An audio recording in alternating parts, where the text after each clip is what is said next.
Hector Gomez, good morning, sir. Pendejo, yo, back at you. Robert Browning. Welcome back, Robert Browning. Good to see you. Lucinda Sullivan. We need some holding music. Lucinda, I'm not sure how you define holding in that context.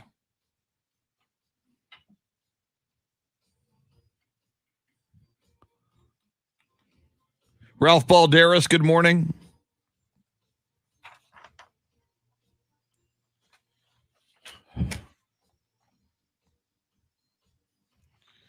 Clint Proctor, happy hump day to you as well, sir.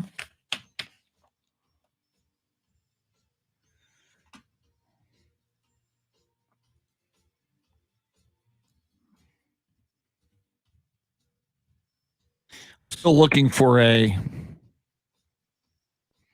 Oh, good, I found that. I'm still looking for a...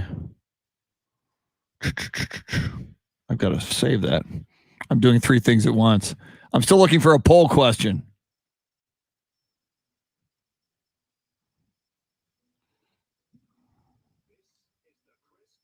Here we go.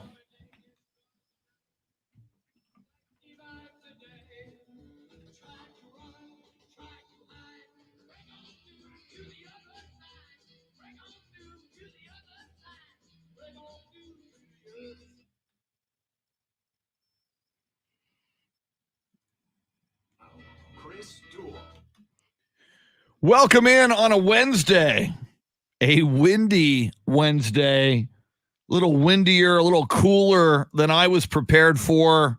It's the Chris Duel show with Shannon, Salty, Sweeney, as we reach the midpoint of the week. Lots going on in the world of sports, lots going on in the world, lots going on in America.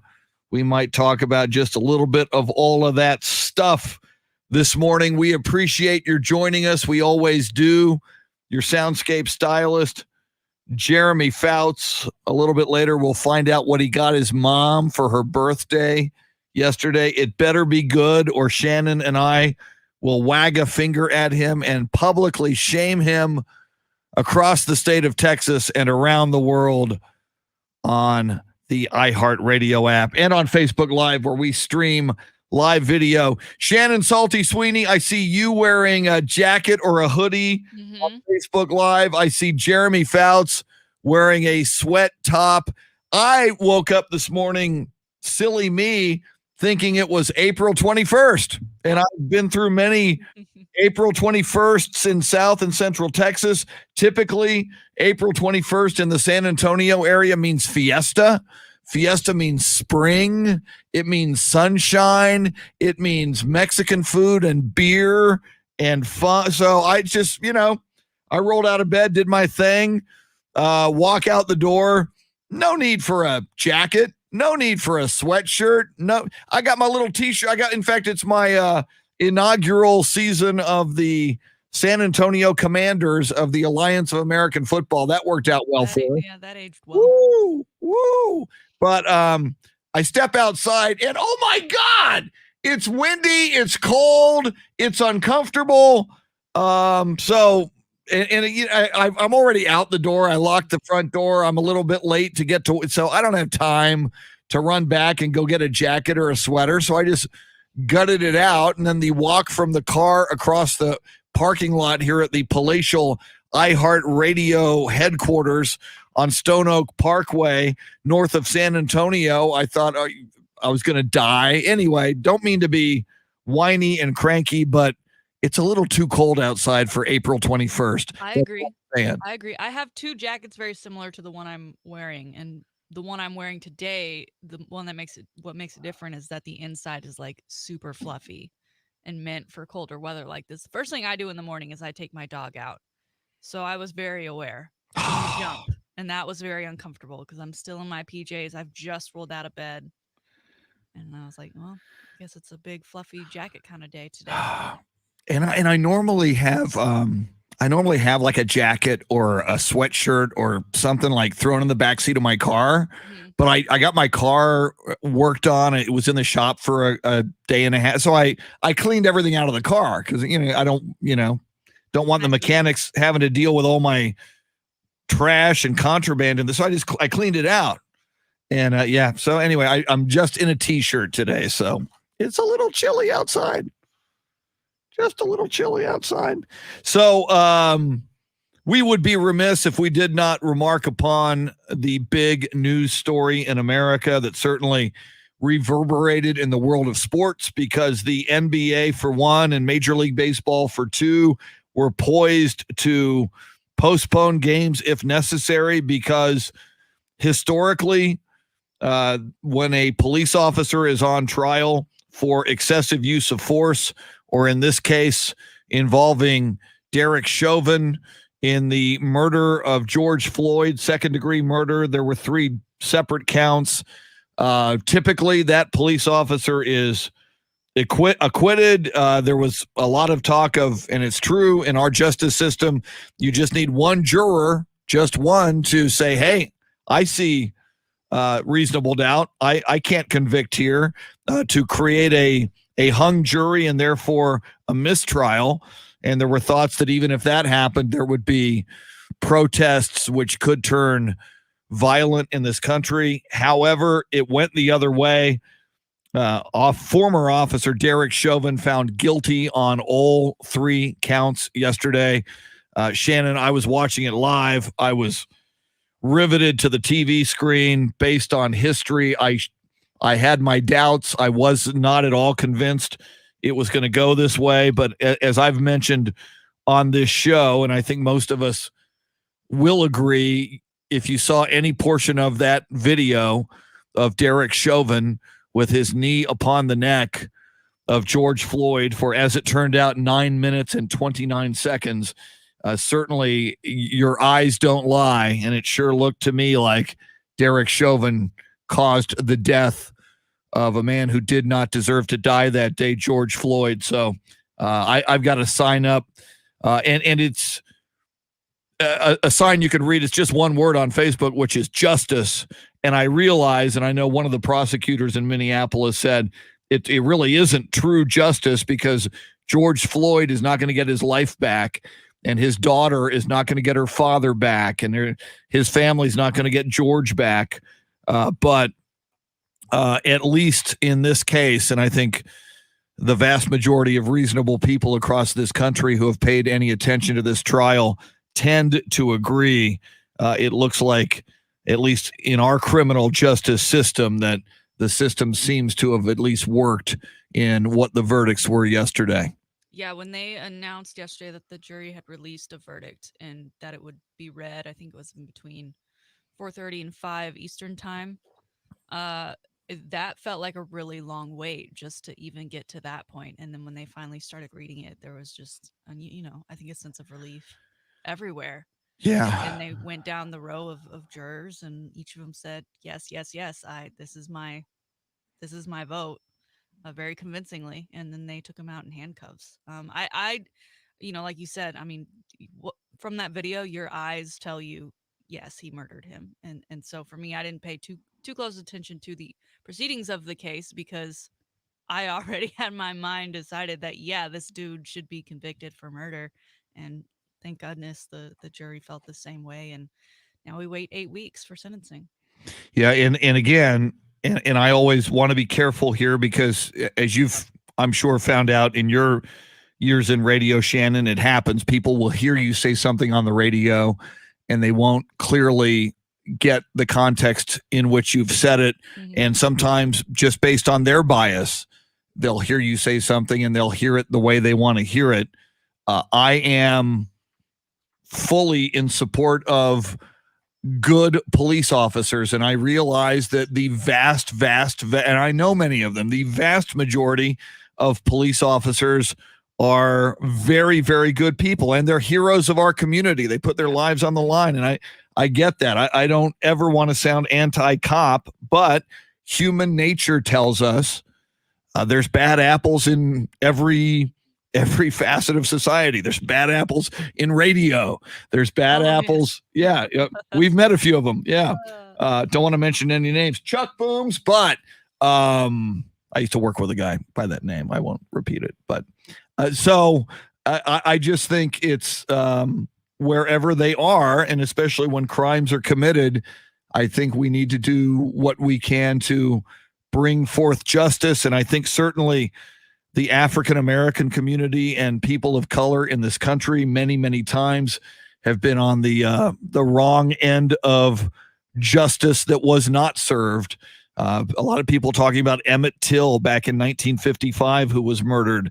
Trayvon Martin not that long ago. It's there's a long, long list. I mean, we could read that list and we wouldn't be out of here by 9:00 this morning. And what does this have to do with sports? Well, obviously, in the NBA in particular, was very outspoken about this, certainly during the bubble in Orlando last summer. And I must say, and I retweeted it, Shannon, I was very moved by it. Both the San Antonio Spurs and the Austin Spurs put out a video on Twitter yesterday, and I'm assuming on other social media like Instagram. And it was a silent video that went 9 minutes and 29 seconds. And it was a black screen with the words in white that said Black Lives Matter. And very, very slowly over the 9 minutes and 29 seconds, those words in all caps, Black Lives Matter, moved closer to the screen.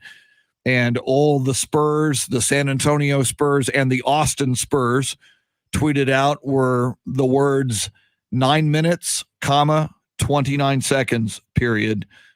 And obviously, we know that's the length of time that Officer Derek Chauvin's knee was on the neck of George Floyd and caused his death. And I applaud and I'm proud of the San Antonio Spurs and the Austin Spurs for having the social conscience to put out a tweet like that in remembrance of George Floyd. Yes, much better than the Raiders, who are currently going to compete. God. This morning, I believe theirs just said I can breathe. Said I can breathe, and then had the date 4/20/21. I guess if you were to dissect that, they were trying to say that a sigh of relief because justice was served in this way, but the fact that it was kind of a play on what went down in that video, not a great move. Spurs did an incredible job.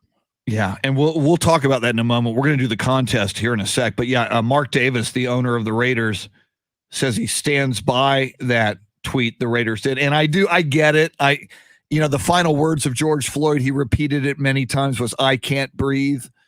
So I know that if you look at it, and LeBron James was one of the people criticizing the Raiders tweet.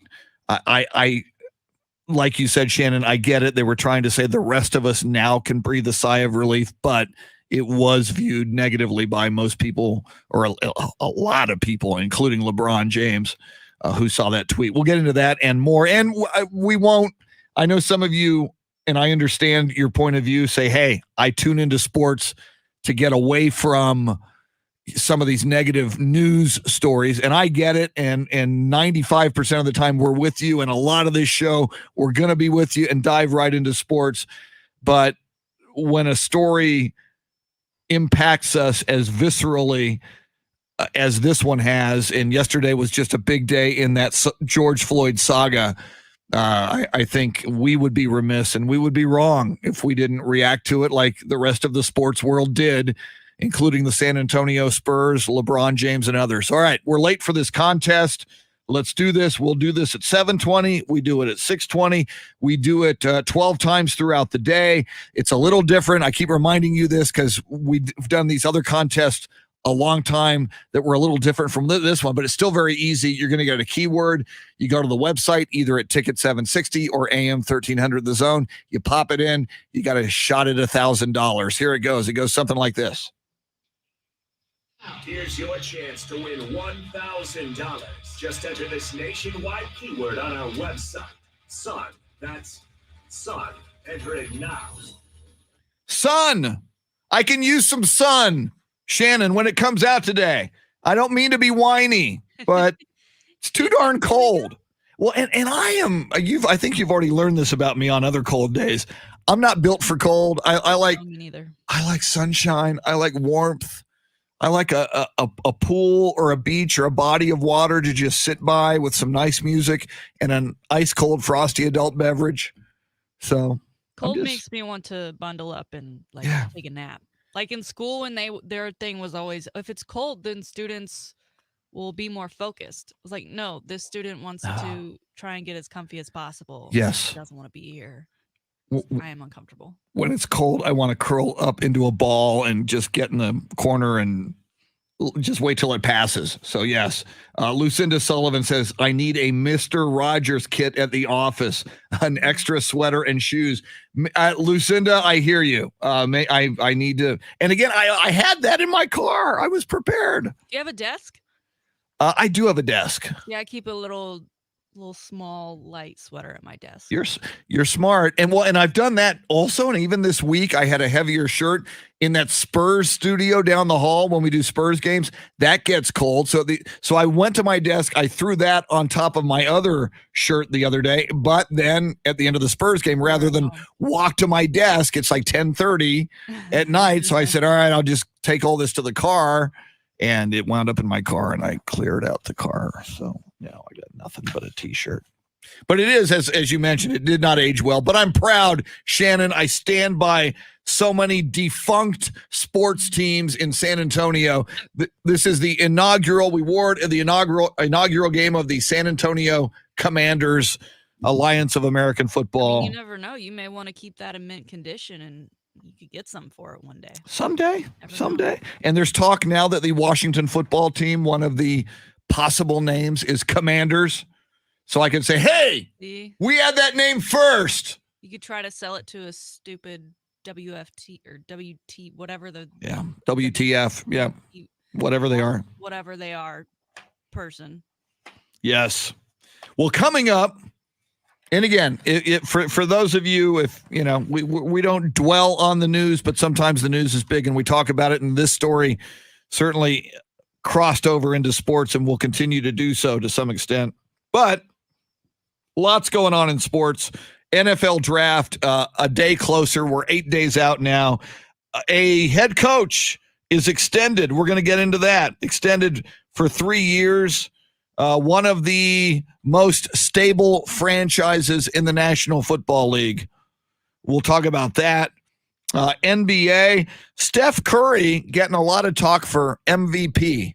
You know, usually if you're the MVP, your team does really, really, really well. Steph Curry leads the NBA in scoring now, but his team's in the number 9 slot currently. Should Steph Curry chewing on his mouthpiece? I think you just found your poll question. Thank you, because I was looking for one. So yeah, there it is. Okay, thank you, Shannon. We'll do that right now. That'll be the poll question. Does Steph Curry deserve the MVP this year?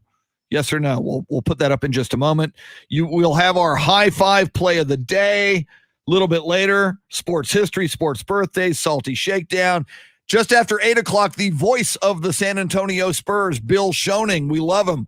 On a game night, Spurs take on the Miami Heat tonight in San Antonio. Bill, always fascinating, not only on basketball, but life. You never know what we'll talk about with Bill Schoening.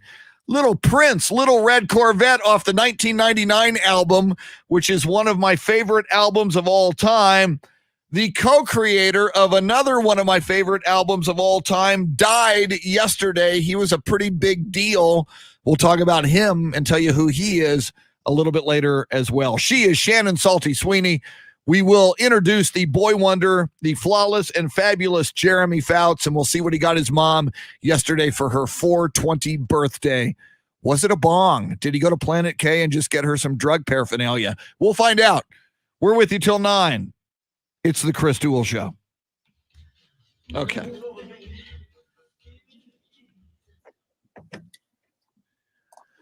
So I'm going to send you this tweet. It's got audio. It's less than a minute. It's from NASA. I'm currently, because I'm doing the poll question, I'll be sending it to you from the Ticket 760 account. So I'll do that now. Louisa, the volleyball team will play Wisconsin on Thursday in the I final. didn't hear you on that. Yes. Wisconsin number 1 in the bracket. Let's see.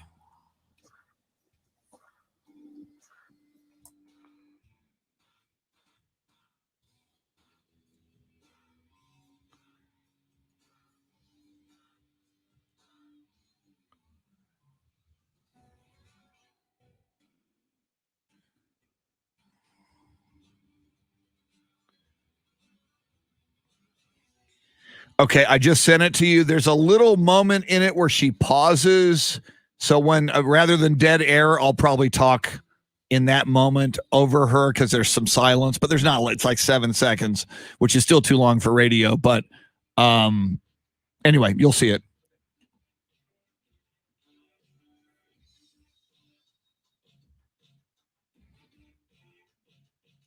Okay, poll question. Oh, I hit the wrong button. I logged out. Come on.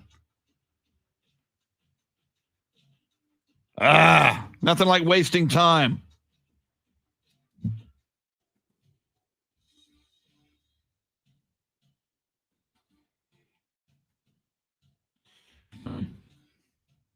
Barely had the ticket login memorized, so I could easily screw that up. Let's see. Okay, here comes the poll question.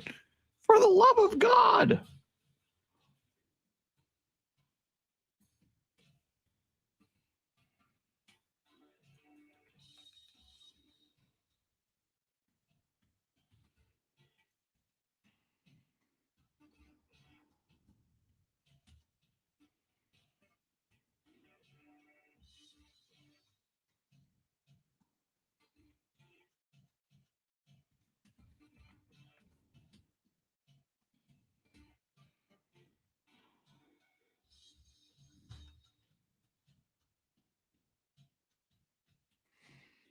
Check that.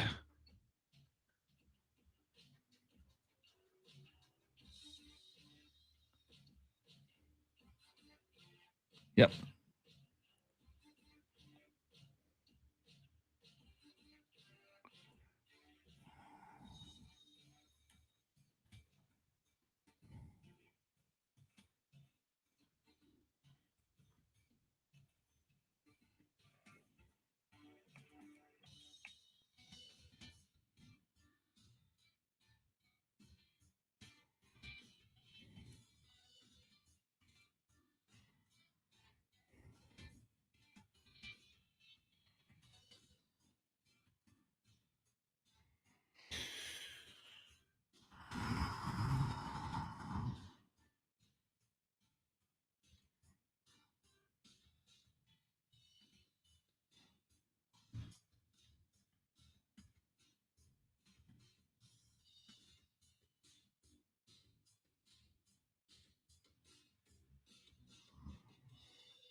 You get that tweet? I'm just checking.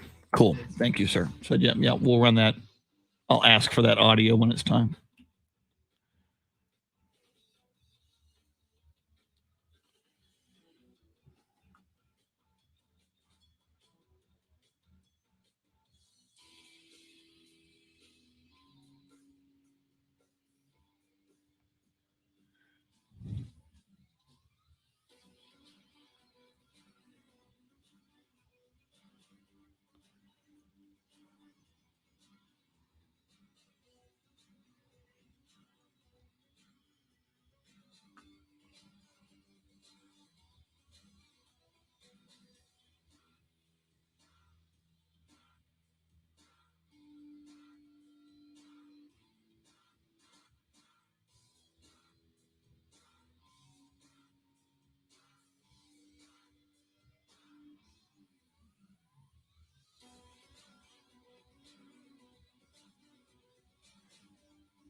Yes.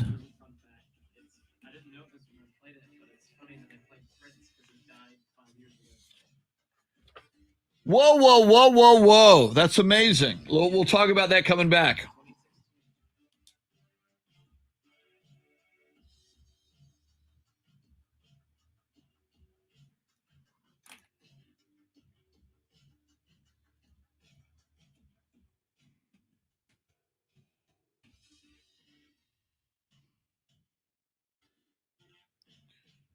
Unbelievable. Crazy. I had no idea.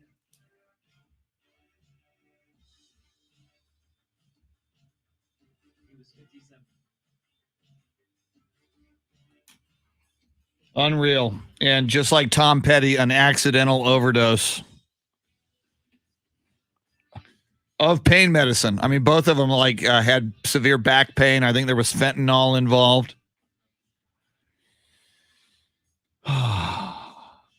Louisa, Lucinda, Michelle, Anthony, Clint, Ralph, Robert, Hector. Welcome in everybody on Facebook Live.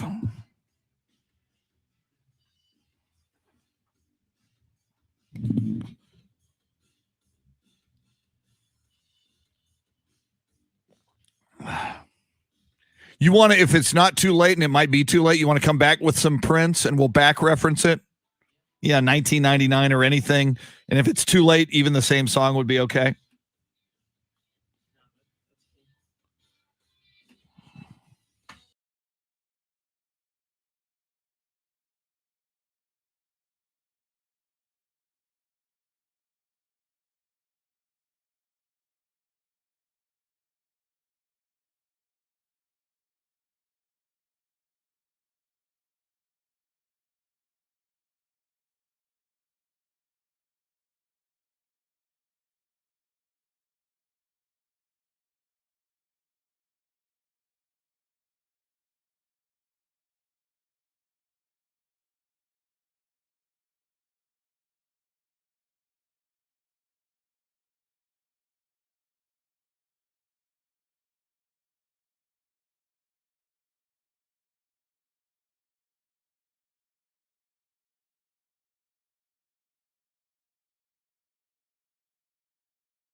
Jeremy Fouts just reminded me of something during the break, Shannon. He went out with some Prince bumper music as we ended the previous segment, and we reacted to the fact that it was Prince. And then, Jeremy, what did you remind me of during the break? He died 5 years ago today in 2016. This is the anniversary of Prince's death, which rocked the world. Wow. 57. So he plays Prince, and I'm just, isn't that great? Little red Corvette, how cool. And this is the anniversary of Prince's death. And interestingly, he was a big Minnesota guy and a big Minneapolis guy, and Paisley Park is in Minnesota, and I believe just outside Minneapolis, if I have that right, and I may or may not. So, so he was in the news 5 years ago, and Minneapolis in the news yesterday. We talked a little bit about that. So that was one that was one of those deaths that rocked the music world. We didn't see that one coming. And like, I'm a big Tom Petty fan as well as a big Prince fan, and both of those guys, it was an accidental prescription drug overdose, and both of them were taking meds for pain, and both of them had back issues. And Tom Petty had just come off the road off of a tour, and both of those guys would be around and should be around today doing what they do, which was amazing, which was make music in an incredible way. So anyway, not to bring you down, but we should certainly commemorate Prince. So there's that. All right, Shannon, we do this at about this time every morning. We've started it this week. It is the high five play of the day. And before we tell you what the high five play of the day is, Shannon, you've been to High Five, 2 locations in Austin. It absolutely rocks. Tell us a little bit about High Five. Fantastic location, also created by a former Texas football player. So if you're a Texas fan, I don't know why you haven't gone to check it out. And incredible food. I had lemon pepper buffalo wings that were outstanding. Not like lemon pepper wings and buffalo wings, but they were together. And it was so delicious. And I ate them while axe throwing. So I would like throw 3 axes and then run back to the table. And they also have one of those really cool hand washing stations that was like right by axe throwing, where you just like stick your hands in the machine and it. So I used that about 10 times just because I was like eating wings, washing my hands, and going back to axe throwing. Very, very cool. Nothing like little axe throwing at High Five. And they've got virtual golf. What are some of the other cool events that or activities that you can partake of? Golf is basically like a virtual room. I mean, it is quite, bring your whole crew, play either Topgolf, soccer, football, dodgeball with zombies that are coming after you. They obviously got tons of bowling lanes that are awesome with TVs, so you never miss a minute of whatever game is on. An incredible arcade space, as well as a dart space that I'd like to try, but also I feel like the way axe throwing started, I feel like darts would probably be even worse than that. And the Anderson Lane location also has a great outdoor space too, if you just want to come and hang out in what is typically great weather at this time of year. Very, very cool. Next time I get up to Austin, which will be very soon, I'm going to go hang out at High Five. Let's do laser tag. We'll do it. I'll be up there with Shannon. So go check it out and see what everybody's raving about, because it's so cool. All right, here's your High Five play of the day. 2 days ago, I am a huge space program dude. When I was 8 years old, I was riveted in front of the television screen on July 20th, 1969, watching the black and white live television video from the moon of Neil Armstrong and Buzz Aldrin climbing down the ladder of the lunar module in the Sea of Tranquility to walk on the moon. We did something 48 hours ago, less than 48 hours ago, that was just another milestone for space exploration for America and for the planet Earth, for we Earthlings. The Perseverance rover, which is on Mars, was sent up with they're calling it a helicopter, the Mars helicopter. It's really a drone, but you could call it a helicopter. It's not that, it's about the size of a drone, but it made its first test flight a couple of days ago. And part of the fun for me, Shannon, is just the human aspect of this. And the lead engineer on the Ingenuity Mars helicopter program is a woman named Mimi Ong, who she's an American but has Burmese ancestry. So she was there at NASA when they released the first video. And what's so cool about this Mars helicopter, it was a test just to see if it would fly at all. So it kind of went up above the surface, hung out there for a little bit, and then came back to the ground. It's going to fly more extensively like a drone and has onboard video. So we're going to soon be seeing video from the Ingenuity Mars helicopter of just flying over the surface of Mars, which is just blows my mind. I think it's cool. It is our high five play of the day. So let's listen to some audio of lead engineer Mimi Ong describing the video of the first ever helicopter/drone flight on another planet by human beings. Here it is. Some even longer, towards the dream of experimenting the first ever flight at Mars. And this morning, our dream came true. If we can play this video, this is taken from Perseverance rover. Video of our dream, just beautiful. And she's kind of silent here looking at it. You can go find this at NASA or at NASA on Twitter. You can watch the video. Goosebumps. It looks just the way we had tested in our test chamber, space simulator chamber here. Absolutely beautiful flight. I don't think I can ever stop watching it over and over again.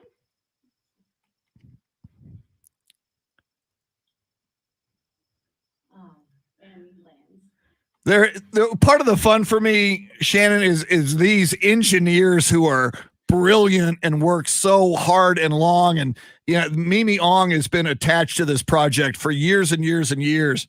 And then when it works, it's just fun. Their reaction. She was like a kid in a candy store watching this thing and describing it. It was just fun, a great moment in human history and space exploration. It is your high five play of the day. So I love that you brought this up because you're talking about the people who worked on this. I actually know someone who worked on Perseverance. She's former camp counselor of mine. Wow. And now Facebook friend, and I kind of know her through mutual people. But Carly Zumwalt has been a part of this research team and a part of Team Perseverance for many, many years. I believe she was even on local news here. Just around Texas when it did land, because I mean, such a huge thing. I mean, space to me is absolutely crazy, and I can barely do math here on Earth. And people who do math in space, it's just crazy. Yeah, and I just love when I see either the still photos or the video from Mars. It's high resolution now. When Neil Armstrong stepped on it was a fuzzy black and white live video feed. And it didn't even, the quality was not good in 1969. Later when they came back, they brought film and photos and those were crystal clear. But to get the video images from Mars that look like this could be in our very own backyard, it blows my mind. And now I can't wait to see drone footage on Earth. I love it just because there's so much motion and it's almost like a bird's eye view. This must be what it looks like if you're flying like a bird over the terrain or over a cityscape. To now have that coming our way from Mars, from this Ingenuity Mars helicopter. I can't wait to just see that stuff. Well, stuff like this is something we can all cheer for, right? Yes. It's like the Olympics, but of space. Where we're all gathered behind it on our TVs watching, and we're all just so excited. And lots of people believing, and step one will be a return to the moon. And that is being expected to take place by 2024, which is only 3 years from now. A return to the moon. And then after that, the next big step, supposedly, hopefully in our lifetimes, we'll see it, is human beings on Mars. Which is going to be weird, Shannon, because it's such a long trip to get there, and it is such an inhospitable planet. Just huge temperature extremes by day and night. I mean, same on the moon with no breathable atmosphere at all. So it's going to be fascinating to see how that is achieved. But apparently, there are plans on the books to make it happen. Have you tried to buy one of those tickets? One-way tickets? I have not, but ever since I think it is. Hey man, I got a seat. It is such a once in a lifetime. Because your lifetime might end. Well, true, but not only once in a lifetime, but once in like humankind. Before our generation, this wasn't even possible. So, but I do want to, and I can't plug this enough. I mentioned 2024 as a possible return to the moon. On April 8th, 2024, and we're less than 3 years away from that now, a total eclipse of the sun is going to streak across America and right over Texas. In fact, I think the shadow might be going over Austin. I know it goes over Kerrville. It goes outside of San Antonio. I've seen 2 total eclipses of the sun in my lifetime, one in Mexico in 1991 and one in Kentucky in 2017. And there's a difference between a partial eclipse or a lunar eclipse, which happens frequently. You'll see the moon in the shadow of the earth. But a total eclipse of the sun, if you're in the shadow of the moon, day turns to night, the stars come out at midday, the temperature drops about 10 degrees. The animals don't know what's going on, so they begin nesting. It is, and I've only experienced it twice in my life. It is one of the most amazing experiences I have ever had. And it's coming to a backyard near you in Texas and across America in less than 3 years. So highly recommend it. The only thing is this: some people go, "Oh, I've seen an eclipse." Well, maybe you've seen a partial eclipse.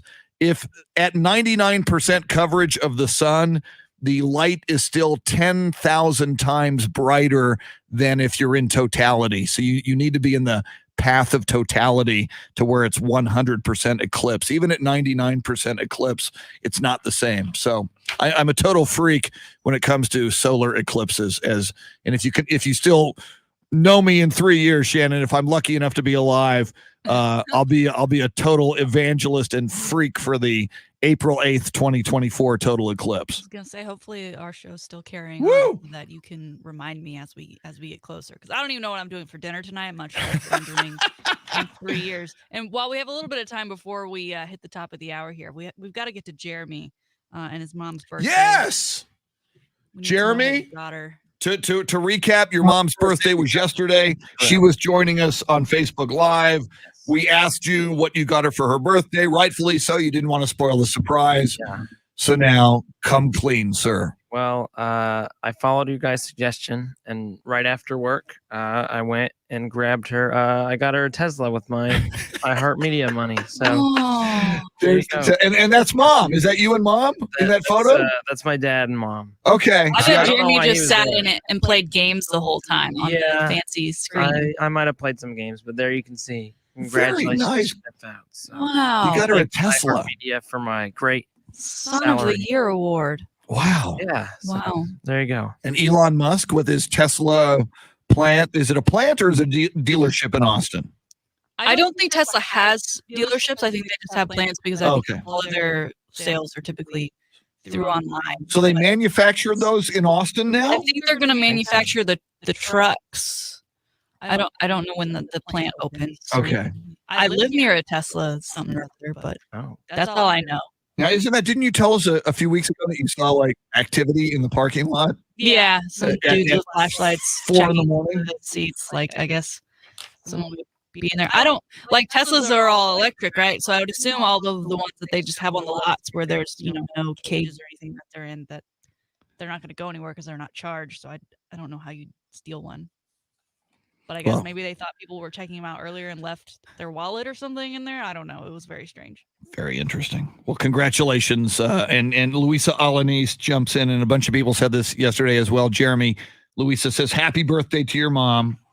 So thank you, everybody. I appreciate that. happy birthday to you. What a great son. Got her a Tesla. Yeah. Woo! All me. Very cool, sir. Yep. Coming up, we will get to it. A long-term NFL head coach has been extended by his team. Kind of an interesting story. And actually, there's a moon landing tie to this team. A little statistic I'll give you about this NFL team and this head coach. Lots to talk about. NFL draft coming up. We'll get into that as well. We'll tell you the poll question also. She's Shannon Salty Sweeney. He's Jeremy Fouts. I'm Chris. Thanks for hanging out. It's the Chris Duel Show. Pandejo says, it's such a gringo pronunciation. Pandejo says, the Prince Estate and Legacy Recordings has announced the release of Welcome to America.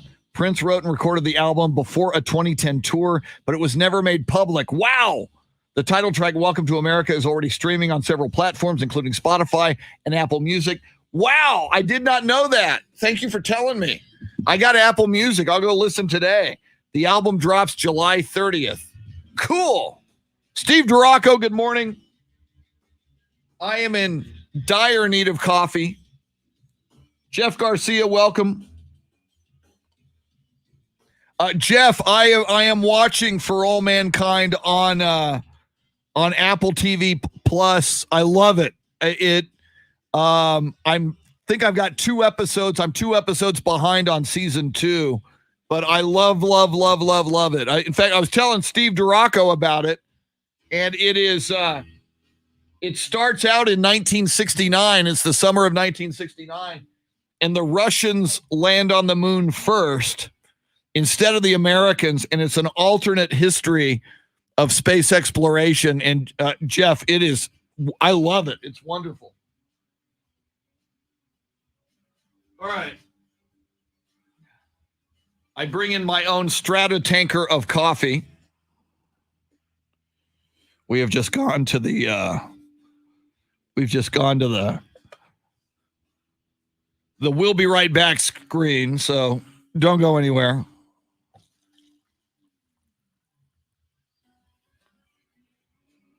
I will be right back with some coffee, and we'll be right back. And we'll have fun till our daddy takes our T-Bird away. Woo! Bernard Trefan, good morning.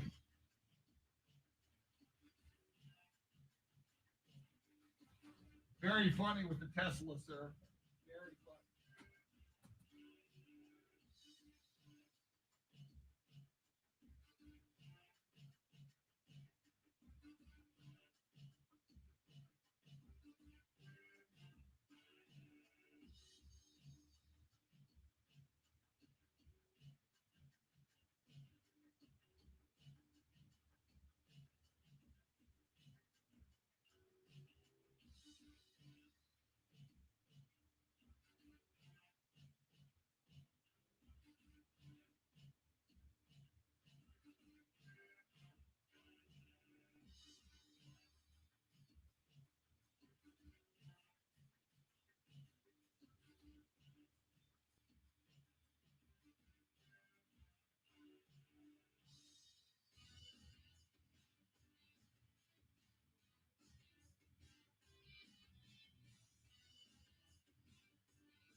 All right.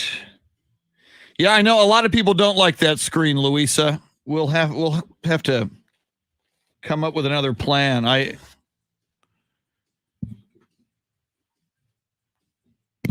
understand that.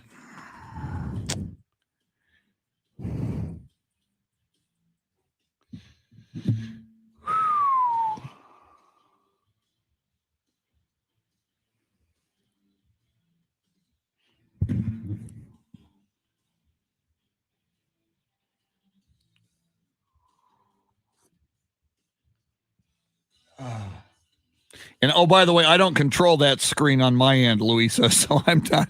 Yeah, something might have. There it is. We're back.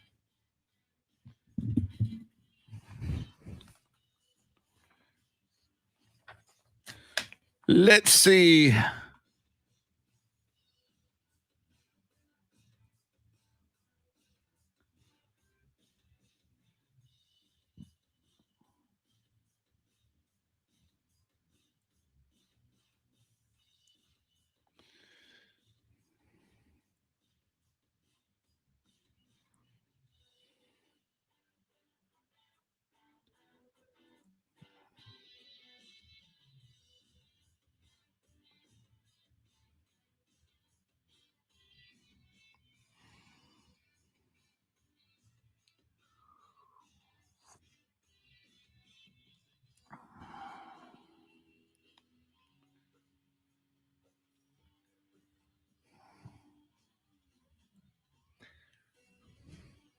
Coffee is a beautiful thing. I'm seeing a lot of run, and I don't know anything about it, for a series called, I'm thinking it's a series called Cruel Summer. It's on Hulu, and I've got Hulu. Gonna have to check that out.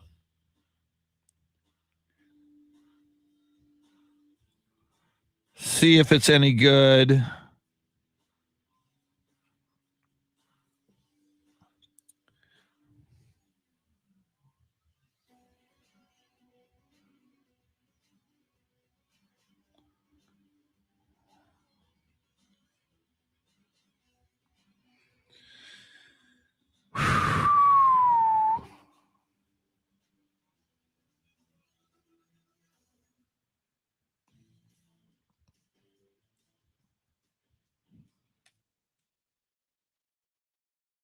We got Bill Schoening coming up in an hour, just after 8 o'clock.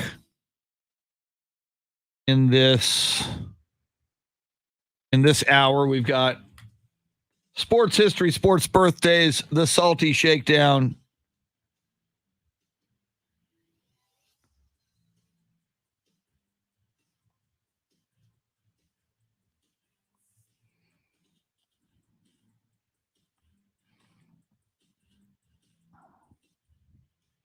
I'm looking at TMZ Sports, a lot of reaction to the Derek Chauvin verdict.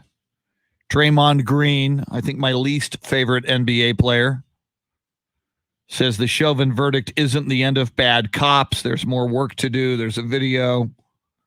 I don't know if I need Draymond's take. Magic Johnson says, thank God to the Derek Chauvin verdict. I think I said that as well in the moment when it happened.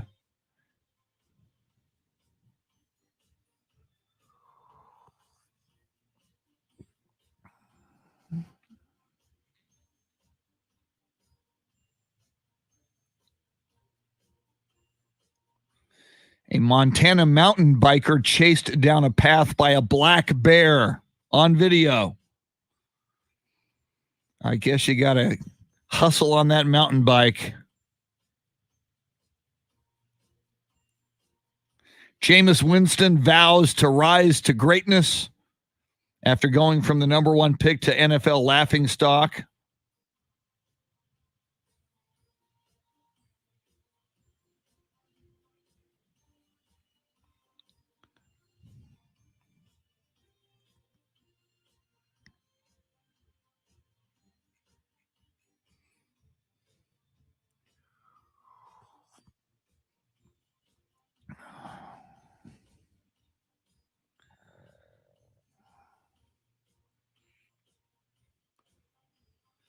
So, Bernard, I'm guessing I see that link. I just clicked on it. And that would be the Prince song, Welcome to America, which I have not heard yet. I will do that today. 5 minutes and 23 seconds. Very cool, Bernard. Thank you for the link. Yeah, I will go. And I think someone up here, Tracy, said it's also on Apple Music, which is cool. Ooh, Louisa, thank you. I somehow missed that last night watching the Derek Chauvin coverage. Lady Longhorns make it to the championship game in volleyball. Who are they playing?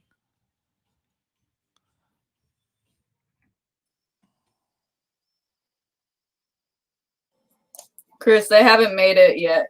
That final okay. on Thursday. So that's wishful thinking. Okay. They play Wisconsin. They're number 1. Texas is number 4. And who's on the other side of the bracket? Do we know? Oh gosh, we know. I just don't. I can't off the top of my head. I wouldn't be surprised if Stanford is there because they always seem to be. Yeah, April 22nd, 8:30. That'll be on ESPN versus Wisconsin. Let's see. NCAA women's volleyball. NCAA women's volleyball tournament. D1. Let's see. Looks like Kentucky and Washington, at least from a graphic I'm looking at. Where's the bracket? Give me the bracket.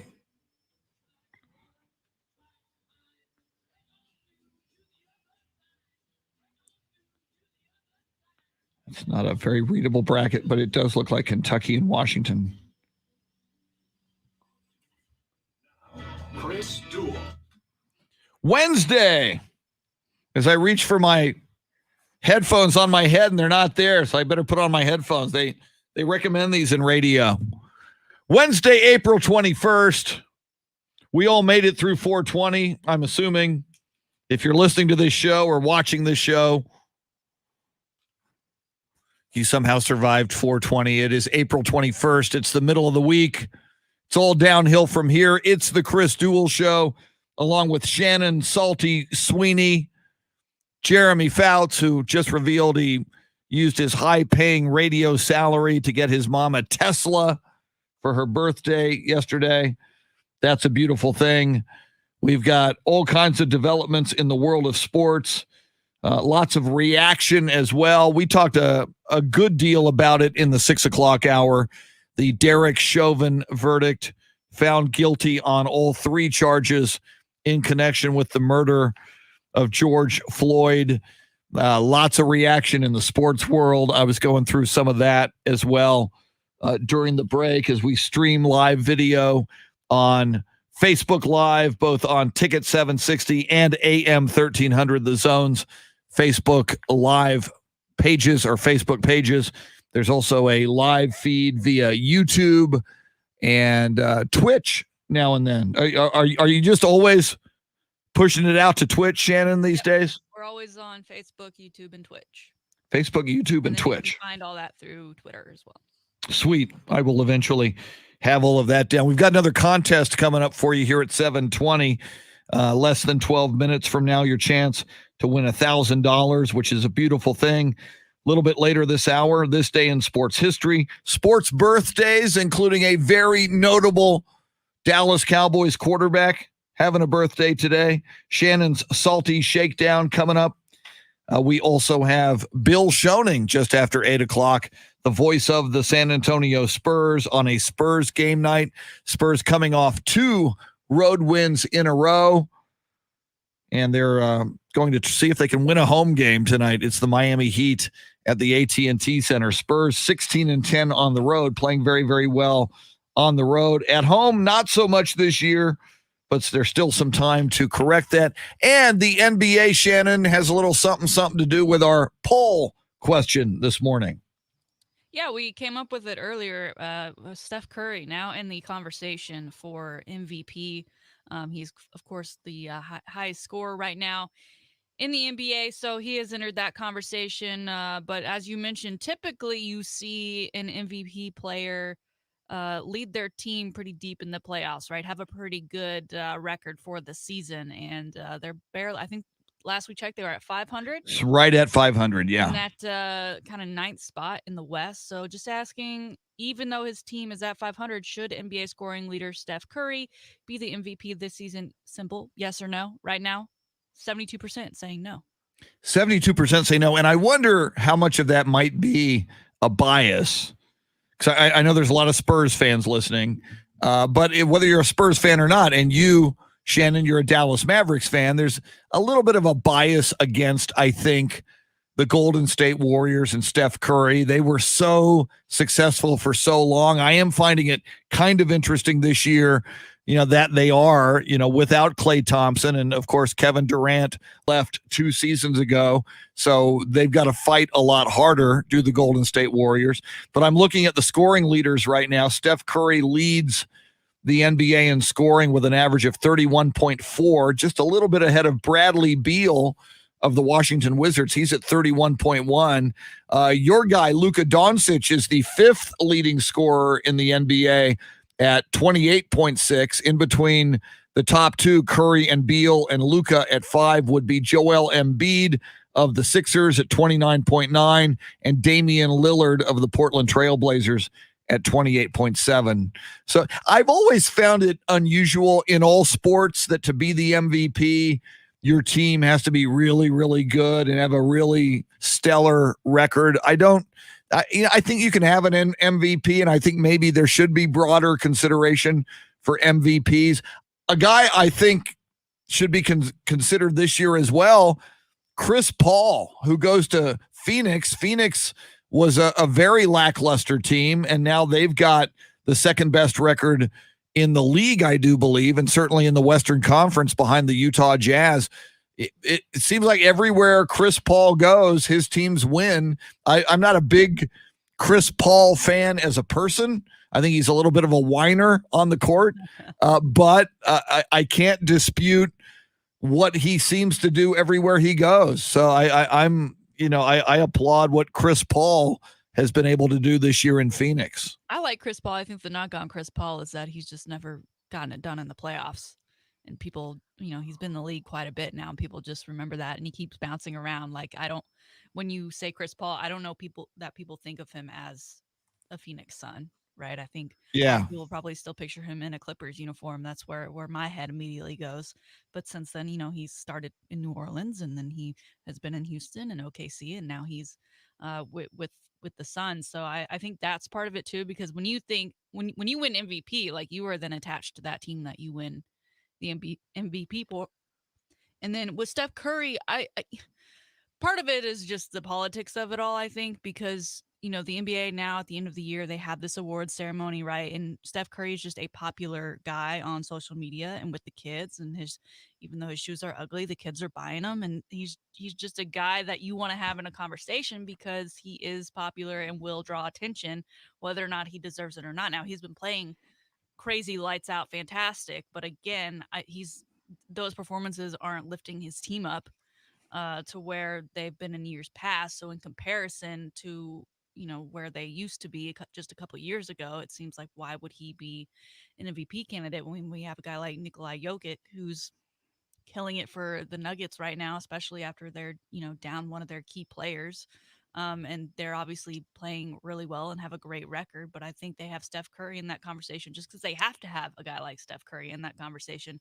You'd think at the beginning of the season that if you were to say, hey, Kevin Durant, James Harden, and Kyrie Irving are all going to be on one team and they're going to be pretty high up in the East, you think, okay, well, one of them's got to be in the conversation, maybe even 2 of them. But those injuries are just keep nagging. It's one after the other, two at a time, I think, is what it seems to have been throughout their time together as a threesome. So none of them are really in the conversation. So yeah, you've got to have a flashy guy in there. And, LeBron has been out quite a bit this season, and he's just kind of the name that's always there regardless. So I think you have to put Steph Curry in the conversation. I just don't think you give it to him at the end of the year. Yeah, it's going to be, and you mentioned with LeBron out, LeBron's name is always mentioned there. It's going to be interesting to see who gets the MVP this year, because there's a lot of talk about Steph. Jokic, the Joker at Denver, obviously, I agree. He's big time. The guys we just mentioned, Bradley Beal, Joel Embiid, big as well. So there's no really clear cut, oh, it's got to be this guy out there right now. So going to be interesting to see how that plays out. Well, and a guy like Russell Westbrook, who I think he just set the record for beating every team twice with like a triple-double in the stats. I mean, it's insane. I know Kevin Durant, of course, causing a stir, as he typically does the other day when he was asked about his, top 5 teammates, and he left off Russell. And then he tried to catch himself. Oh, wait, no, I forgot. Of course, Russell. I'm like, you don't just leave a guy like Russell off. And I think the perception is that Russell he really isn't a well-liked guy, right? He's kind of like Michael Jordan in that he's just kind of standoffish, and can be a pretty selfish player on the court. That's not to say he's like Michael, but I just mean his kind of attitude, I guess, to the game and to others that play in it. You just don't see him hanging with, other players who aren't either on his team or I don't know. I think that's what's holding him off is, again, he's just doesn't attract the kids in the way he maybe once did back when he was at OKC. And you mentioned Russell Westbrook, being kind of a selfish player and kind of viewed that way. And certainly, he was at Houston with James Harden, and James Harden also had that reputation. It's interesting.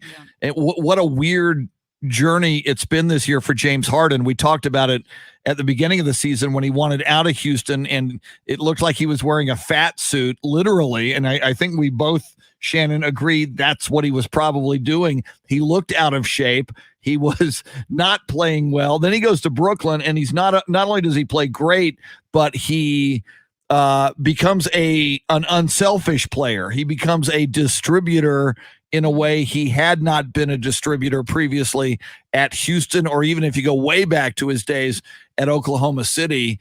And he's obviously with, when that team is intact. You mentioned Kevin Durant, often out of the lineup this year, but still expected to be ready to go by playoff time, along with Kyrie Irving and the people, they've added like Blake Griffin and others.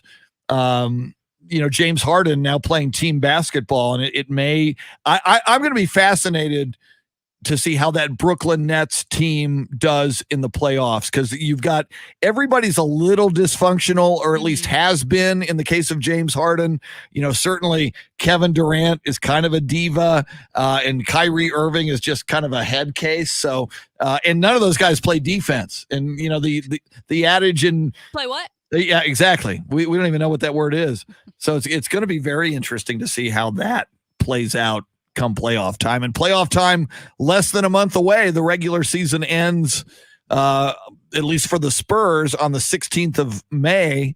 And we're at the 21st now. So we'll be moving well into these play-in games, or the little play-in tournament, by the time we get to a month from today, which will be May 21st. The craziest thing for me when thinking about the Nets is because we have KD, Kyrie, and Harden, is we almost forget or just don't even go there with it's Steve Nash's first year as a coach there and as a head coach in the league, who just was plucked from the soccer sports desk and just placed over in New York. And look, now he's more like a babysitter, it seems like, than a coach, if anything. But to think that he could make a run and win a championship in his first year, and when he never won a championship as a player, that's just insane. And then we think of a guy like Mike Tomlin, who just got that 3-year contract extension.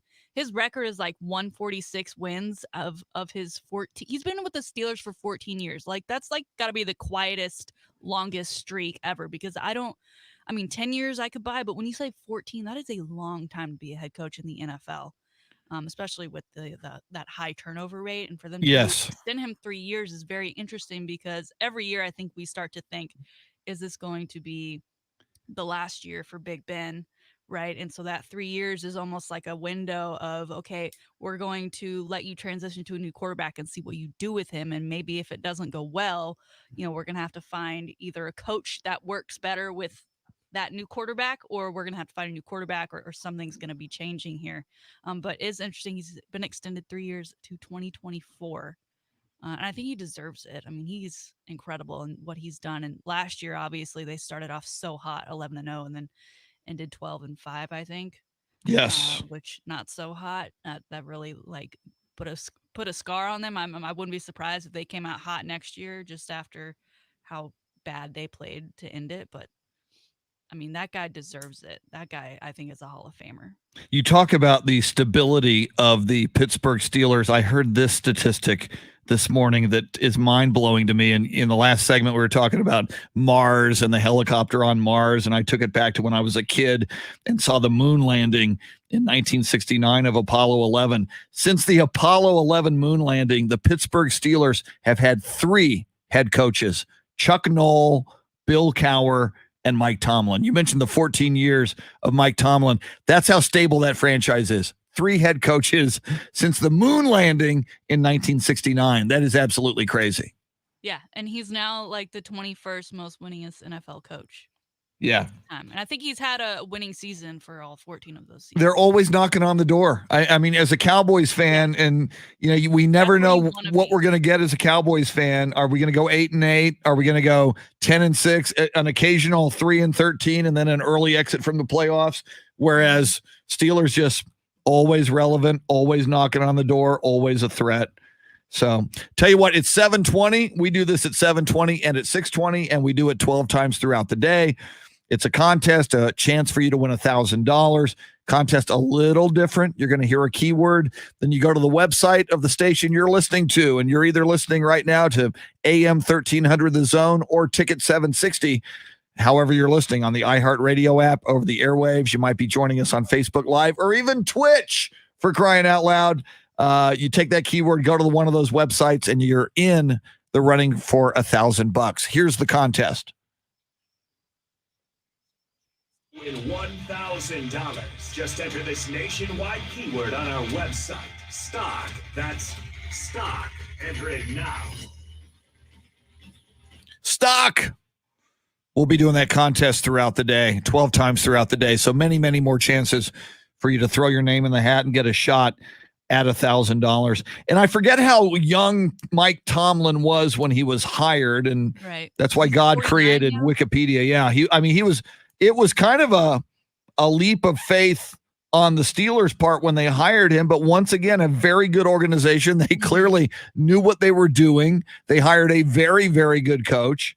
And I agree with you. I wish the Cowboys had Mike Tomlin for the last 14 years. I think that would have been a better run organization. Well, with the, you and Tanner kind of talked about it. I don't love it because I don't like the idea of Kellen Mond being a head coach for the Dallas Cowboys. No. I mean, I think you look at Arizona, right, and the Rams and what they're doing with their coaches and trying to get them young and kind of create this legacy. And because stability is super important when it comes to teams. I mean, from the quarterback to the coach to certain key players on those rosters that become the veterans and the captains of those squads. I mean, one of those guys leaving, you automatically start throwing the word, this is a, we're rehabbing this year. This next year's our year. This is the year where we're working on things. And, when you have that sort of stability, I mean, you know your system, you know what people should expect. And, when you bring people in, just what Tomlin's doing is absolutely incredible. I don't know if I see him on a sports desk. Do you? No. Like, I almost see him like maybe he wins a Super Bowl in these next 3 years. And he's like, you know what? I'm 52, 53. I'm going to just go ahead and call it. Well, I'm still young. I'm going to go vacation. I'm going to do all these things. I've made all this money. I've got my legacy locked in. I'm a Hall of Famer for sure. See ya. Yeah. Unless, and then the flip side of that is, does he want to be Greg Popovich? Does he just love the game? I mean, and you talk about stability, and certainly the San Antonio Spurs and Greg Popovich over all of these years. And that's a team that has always been relevant and always knocking on the door. And even in this post-Kawhi era, after the Kawhi debacle, it's still been a pretty good Spurs team that this year, and even last year when they missed the playoffs in that bubble in Orlando, they were in the mix and kind of fighting for that play-in position. But yeah, I mean, I agree. It could go either way, Shannon. Tomlin could go, look what I've done at such a young age. Here he is, only 49 right now. So he could walk away at a relatively young age with an incredible legacy right there. Or he could say, I'm going to build one of the greatest legacies ever. I mean, if he coaches And the Steelers are the type of an organization that seems like they would keep him around if he continued to coach at a high level. He could set records because he started so young and has been so successful. And, now we have a 17-game season, whereas, a George Halas or a Curly Lambeau back in, the brown shoe days of the NFL, only played like a 12-game season. Mike Tomlin in his 60s could become the winningest head coach in NFL history, and that might be a goal for him. And in a league that does not have a lot of African-American head coaches, how cool would that be? If you're 10, 20 years from now, your longest tenured head coach becomes the winningest coach in the NFL. Absolutely. And I'm thinking now, like, how much I wish the Steelers would be on Hard Knocks just so we could get an inside look at what, like, his camp is run like. Yeah. But they're too good under him. They'll never get the chance. True. Well, and you think Antonio Brown was a lunatic there for a while, shooting video in the locker room. Yeah, true. He didn't put up with it. Whereas places like the Cowboys, they'll put up with it. The Raiders, they'll put up with it. I mean, they'll only put up with so much, but they'll put up with it. Yeah. I want Mike Tomlin to be my coach. Very cool, man. If you're a Pittsburgh Steelers fan, you got to love the organization. You got to love Mike Tomlin. You got to love what that team's been doing. And yeah, the 11-0 start last year was smoke and mirrors. But again, you got to credit Mike Tomlin. That a lot of people, well, that wasn't really well. Okay, fine. Maybe that 11-0 team at that point should have been 7-4. But guess what? They won 11 games, even though they shouldn't have. Exactly. And he had them in a position. So, all right, coming up, it will be our daily salty shakedown, preceded by This Day in Sports History and Sports Birthdays. A major Dallas Cowboys quarterback is having a birthday today, and that will lead to a question about him that I will pose to Shannon and to you when we celebrate his birthday coming up. Some Eagles on the way out of here. Thank you, Jeremy Fouts, your soundscape stylist, Jeremy Fouts. Coming up just after 8 o'clock on a game day, the great Bill Schoening, voice of the San Antonio Spurs. We'll talk Spurs, NBA, and whatever else is on the mind of Bill Schoening, because he's a Renaissance man and is always interesting. We are with you till 9. Thank you for hanging out with us. We appreciate it. You're listening to the Chris Duel Show. Woo! Frank Valdez, welcome in.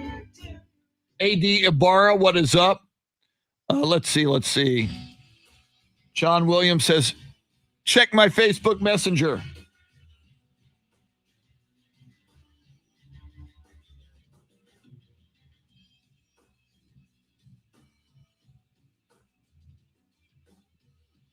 Them, official video, Prime Video. And again, John, I can't really look at videos during the show, but I will look at that when I get back. I'll look at that after the show. I need to heat my coffee right now, for God's sake. Let's see.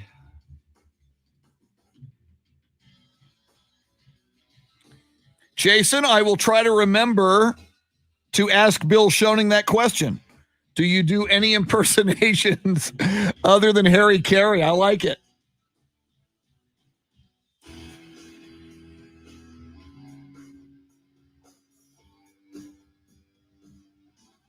AD Ibarra is a grandfather again. Congratulations, AD. We will mention that on the air when we come back. Let me write myself a note.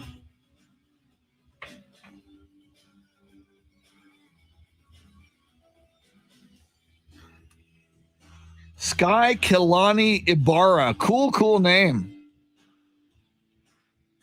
All right. Heating up the coffee, for the love of God. Have I mentioned I'm not a morning person? Not that it matters. Thank God for coffee. Because management frowns on crystal meth. Not that I've ever done crystal meth, but I'm a big fan of Breaking Bad.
I didn't see Chris was gone. Now, while the cats are away, the mice will play, as they say. This may come as a big surprise to a lot of you. But I did not get my mom a Tesla. I know. I was playing it up for the bit, but I did not. I know you're probably all very disappointed in me, but somehow I do not make enough in my starter radio position to buy a Tesla. Maybe if I gave up some life savings and someone else, maybe take my little brother's life savings too, then maybe. But you know.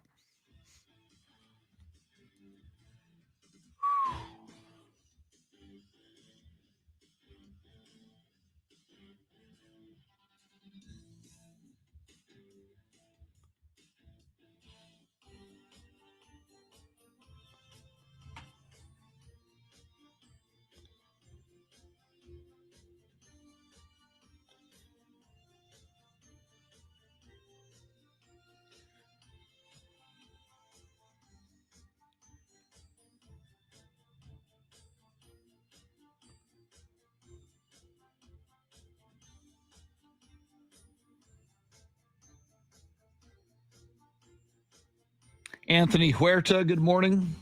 I didn't see you here earlier. Welcome in. Everybody on Facebook Live, thanks for coming.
Woo!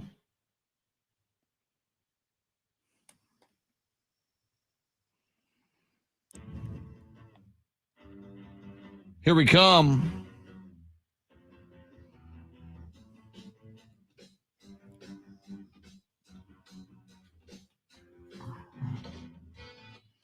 Nice riff.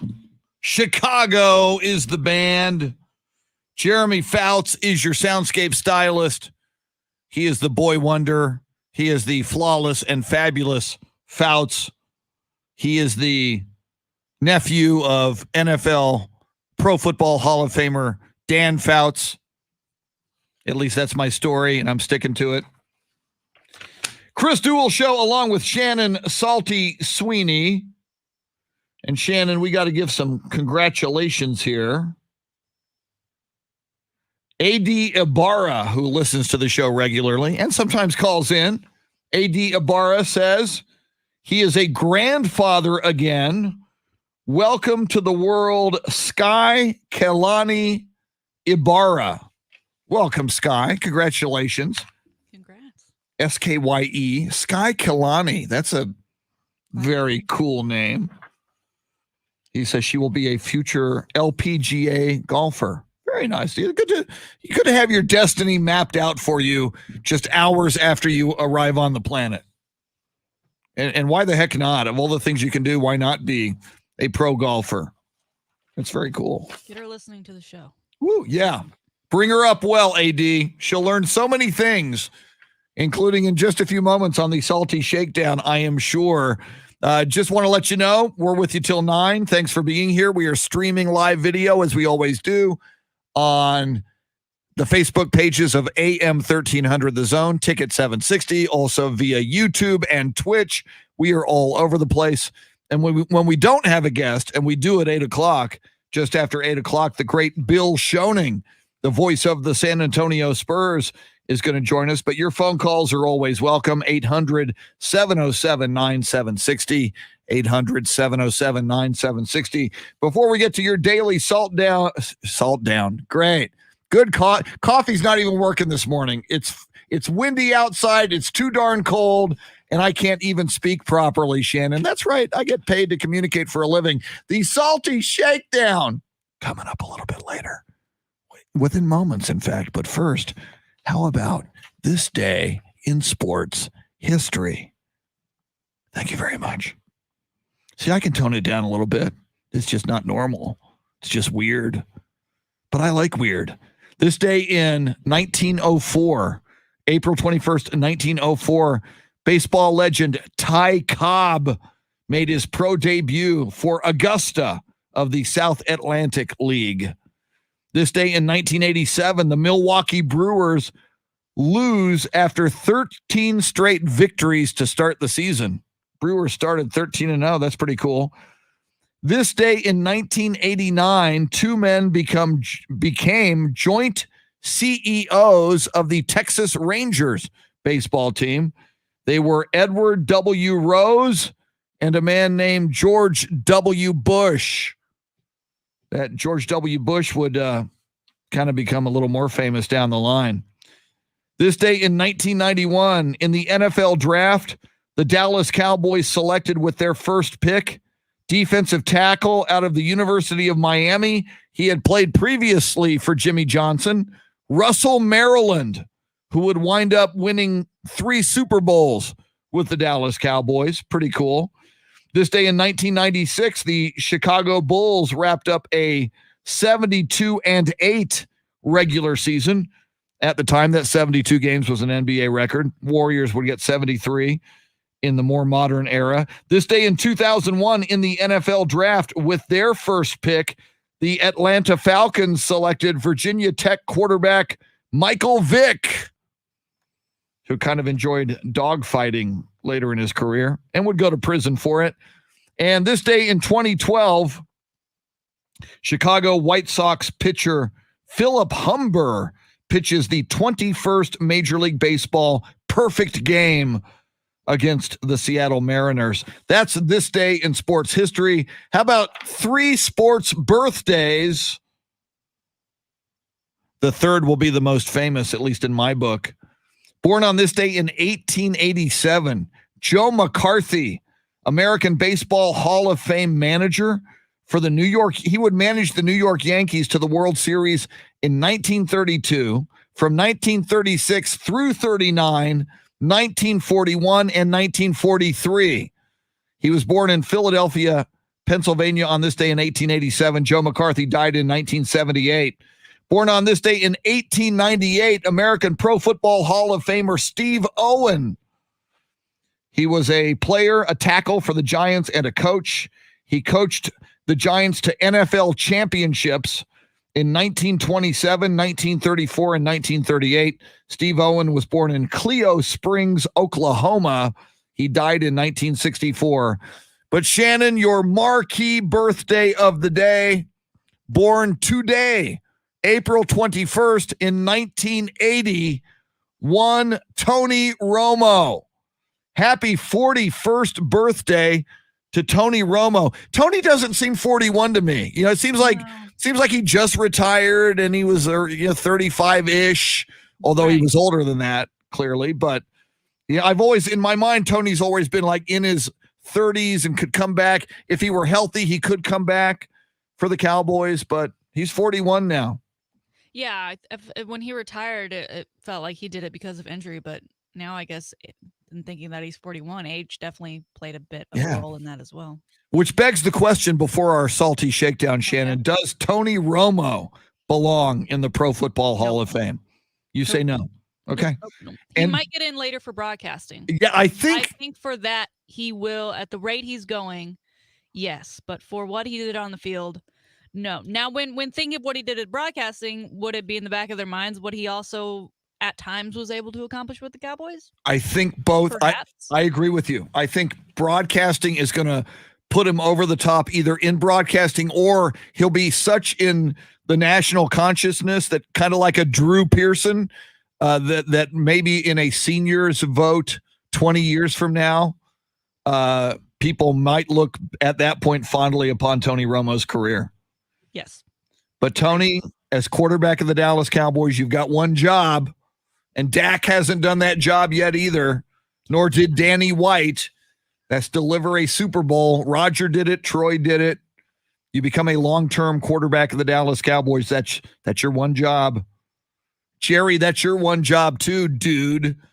Get us a Super Bowl without Jimmy Johnson's players. Not that I'm bitter. I'm bitter. It's been a long time, Cowboys. You got to get back. I'm just saying. All right, let's do this.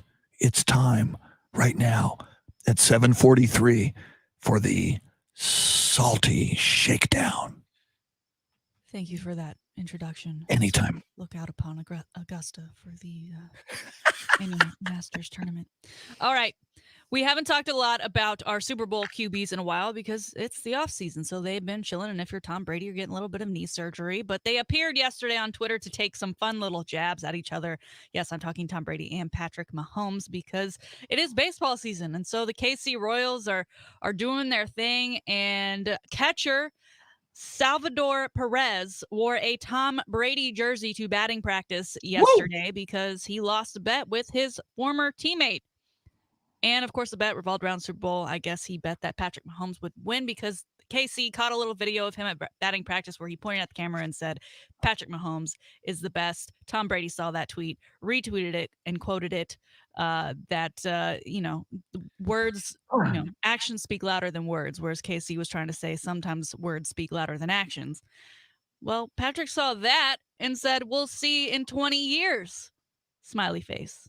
Woo! I love this kind of stuff because at the end of the day, there's no ill will, there's no nothing. But that was part of the big discussion going into the Super Bowl, right? Was if Patrick were to have won, then the gap between them would be 4 Super Bowls, a little bit more attainable. Of course, that went the other way. So now he's got a lot more work to do and a lot more work to put in. I don't know if Patrick will make it to the age of how old is Tom Brady now? 43. If he even gets to play that long, because nothing, of course, is guaranteed, especially when you're playing in a game like football in the NFL where giant cars are coming after you each and every down.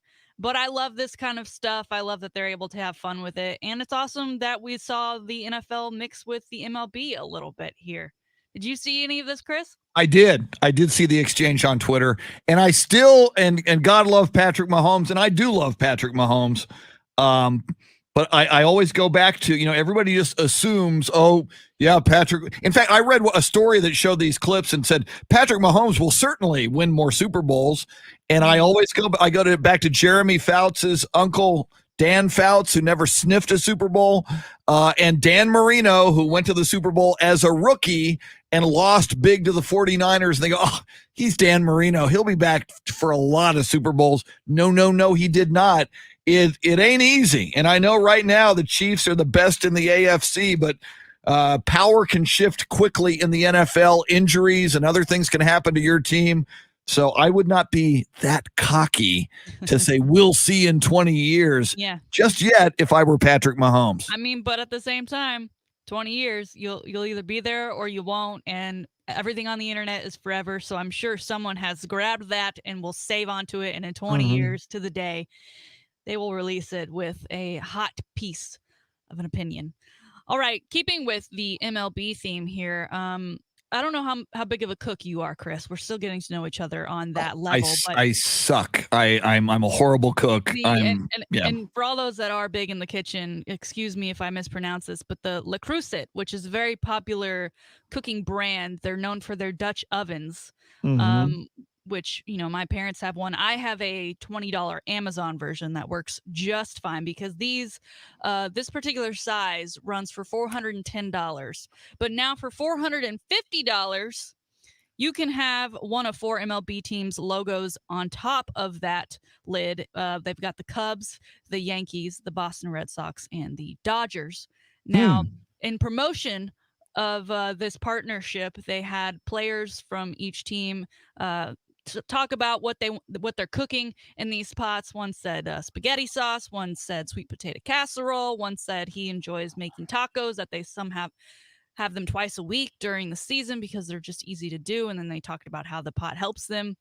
I think this is all fine and dandy, and of course they're holding the lid just so you can see the logo, but it's so hard to still see the logo because it's all the same color. Yeah. It's barely etched in there.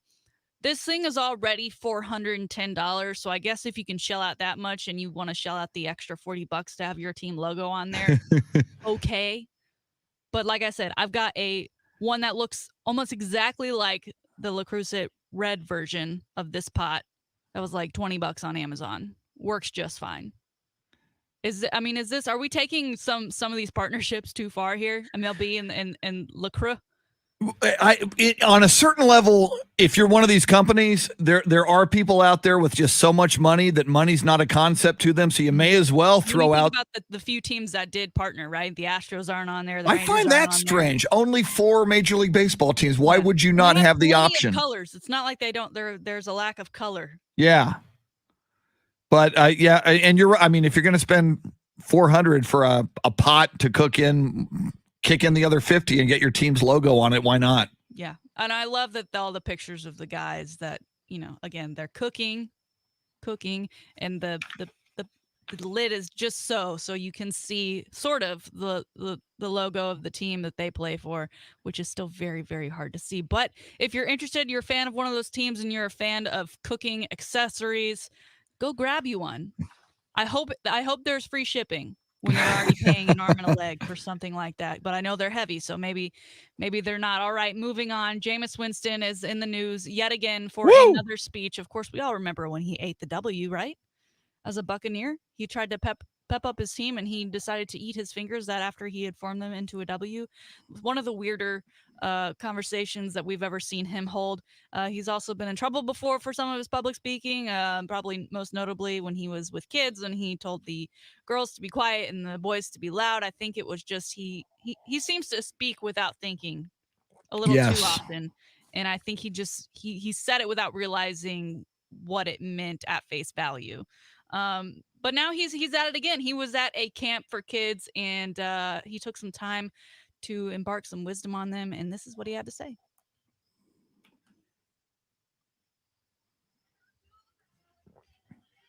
Bear with me here. Sometimes when you press the play button, stuff does not play. It's kind of incredible. There we go. Being a number 1 draft pick to being everybody laugh at me. But guess what? I'm about that business. I'm outworking everybody in my position. I know that. Right, but I'm doing things day by day. I'm doing things every single day to commit to the dream. Because that's the thing. We have to go back to being little kids about this football game. Because this is a kids' game that men play. A couple things. I love that he's preaching to these kids that you need to have fun when you're playing this game, right? Because at the end of the day, it is a game. And yes, they are grown men playing a game, but they are also getting paid grown men money to play this game. Yep. The second thing being that unlike a Johnny Manziel, who is now, I think he hosts his own podcast where he's taking a lot of time to reflect on his career and things he would change and why he did certain things in his mindset. Jameis is very lucky. He's still in the league. he's still very young. There's still time for him to kind of mend the wrongs he's done and change his mindset and his work ethic. And that's what he talked about there. He said he's outworking everyone. So it's great for him that he's doing that. If I'm Sean Payton, this is something I want to hear because, of course, he doesn't have that starting quarterback gig in New Orleans signed yet. I mean, he could still very easily be the backup there or anywhere else. So good for Jameis Winston for turning it around while he still can. I also love, right after he said, I'm the hardest working guy in the league, Dak Prescott standing right next to him. He throws it to Dak and says, I know Dak's right there, because Dak, of course, is coming back from that awful, awful, awful lower leg injury with that ankle. Just, you can't get that image out of your mind. He, of course, I think is working harder than Jameis Winston because, of course, he's we just talked about, being the quarterback of the Dallas Cowboys. You are supposed to produce Super Bowls, and that is exactly what Dak is going to do in 2021. Woo! Chris, are we okay with Jameis? Because sometimes I'm just like, oh my gosh, I can't with you, dude. And then other times he does stuff like this, and I'm like, you're trying, and I appreciate that. And that's all we can ask of you.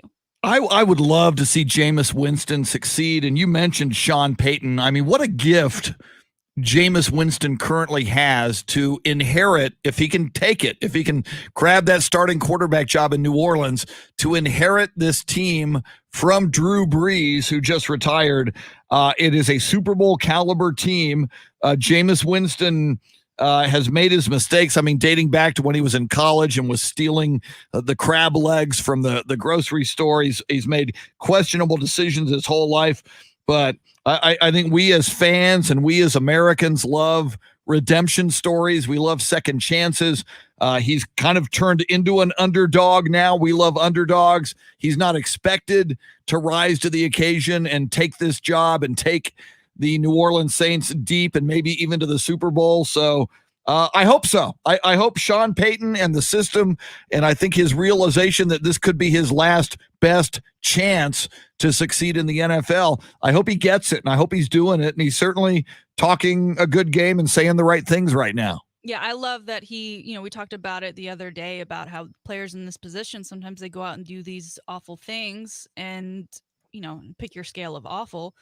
But that we as the radio heads sit back and say, how are you wasting this opportunity by doing things that you shouldn't be doing, whether you're in the NFL or not?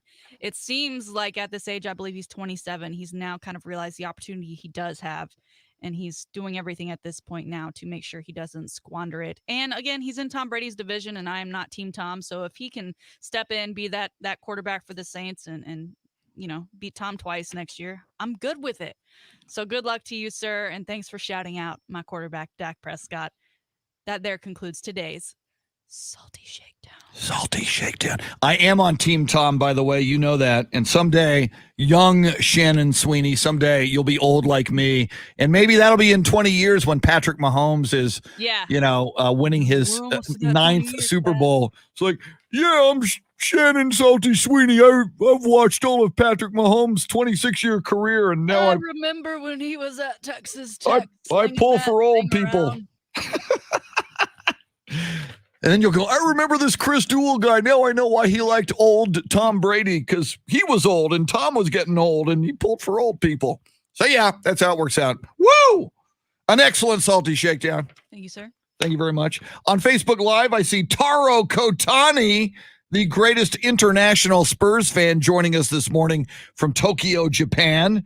Welcome in, Taro. Speaking of the Spurs, Bill Schoening, the radio voice of the San Antonio Spurs. We'll talk Spurs and other stuff next. In fact, we're getting a request to see if he does any other impressions other than Harry Carey, which he laid on us last week. Quick break. She's Shannon Salty Sweeney. I'm Chris. You're listening to the Chris Duel Show. Beth Settle, good morning. Woo! Woo!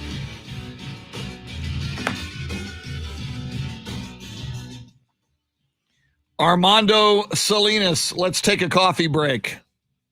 Either that or I do have the coffee, Armando. Rob, good morning from YouTube. I also have some iced tea. Some Gold Peak unsweetened iced tea. If it's got caffeine, I'm into it this morning. I also have hand sanitizer because you can't be too safe. God knows who's been in this studio.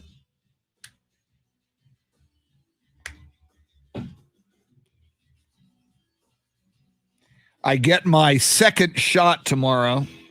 Thank you, Michael. Michael Villegas, thank you, sir. Thanks for hanging out this morning. We appreciate it. All right, so Bill Schoening. Let me take a quick look at Twitter. See if there's anything happening that I should be aware of.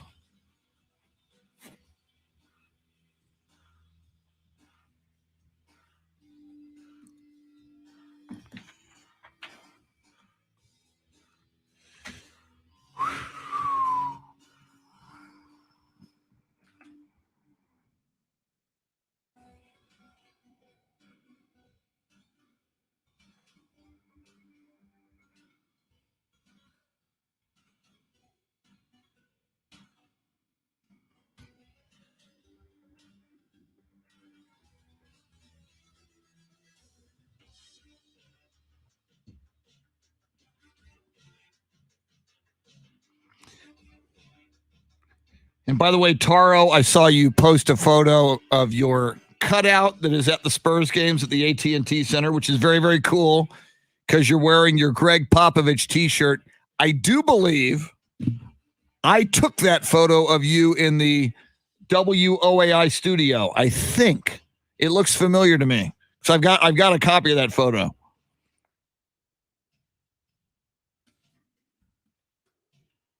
If that's not the case, that's my story and I'm sticking to it. It's like Jeremy being the nephew of Dan Fouts.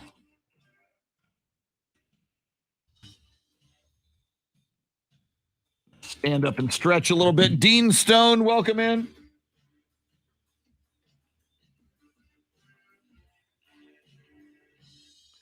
Thank you, Taro. So now I have that claim to fame that I took the Taro Kotani t-shirt photo, which is now proudly displayed at the, and I'm glad you chose that one because that's what's so cool is that you're there, your cardboard cutout is at the AT&T Center during Spurs games, and you're wearing the Greg Popovich t-shirt. I'll see if I can grab that for our viewers.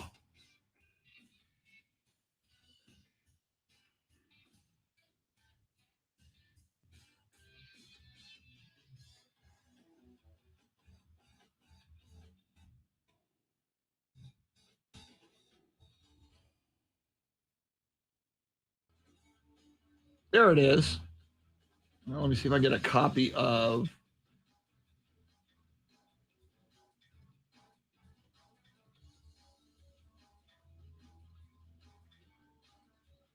Copy link address. See if this works.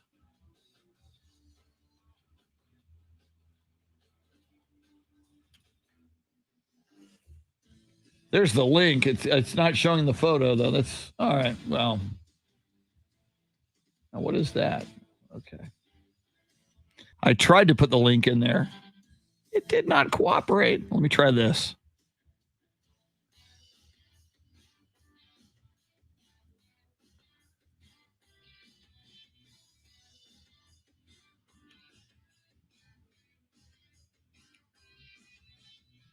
Still didn't work, but I think people can click on that link unless you have some privacy controls on there.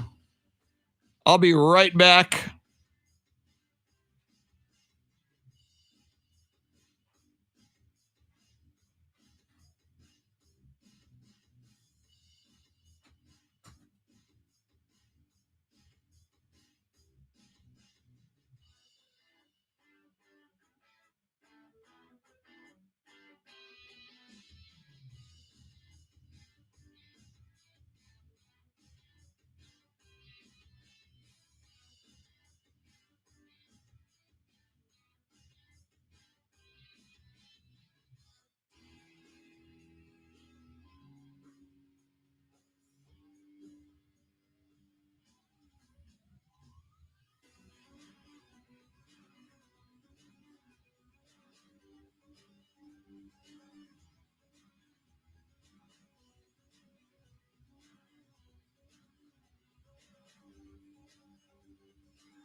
All right.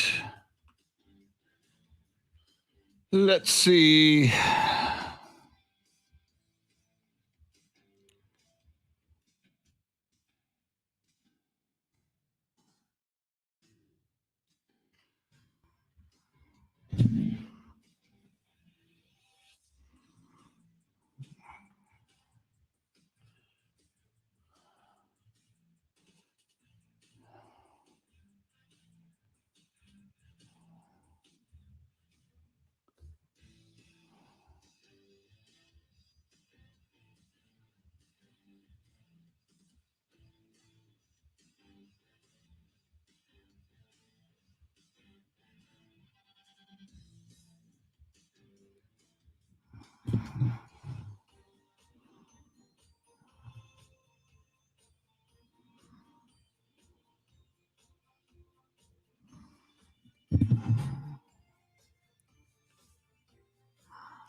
Samuel, that's a good question.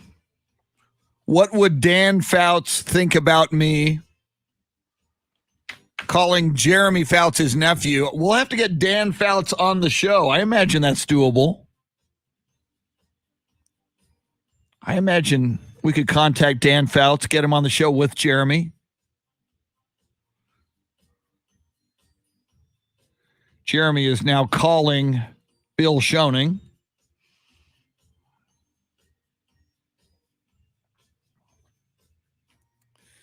Make sure that I've got that Spurs-Miami game correct. Tonight, I believe it's a 7:30 start. Let's take a look.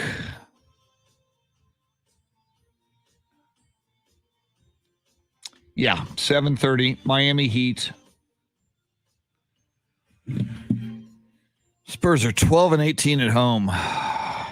The line is even. So the betting line, typically Spurs at home would be the favorite, not this year, where they are 12-18 at home. Heat are 13-15 on the road.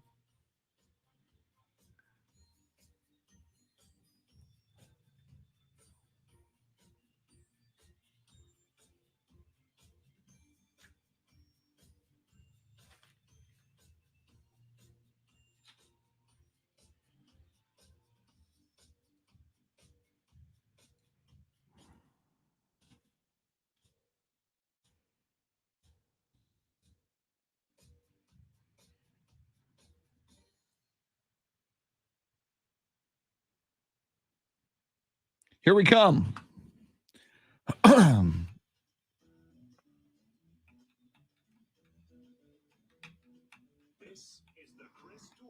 There you go, Louisa. I agree with you.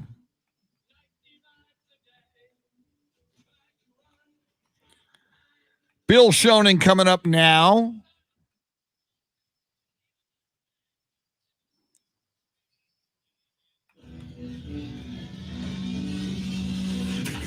Now, Chris Duel. You made it to midweek. You made it to Wednesday. Congratulations.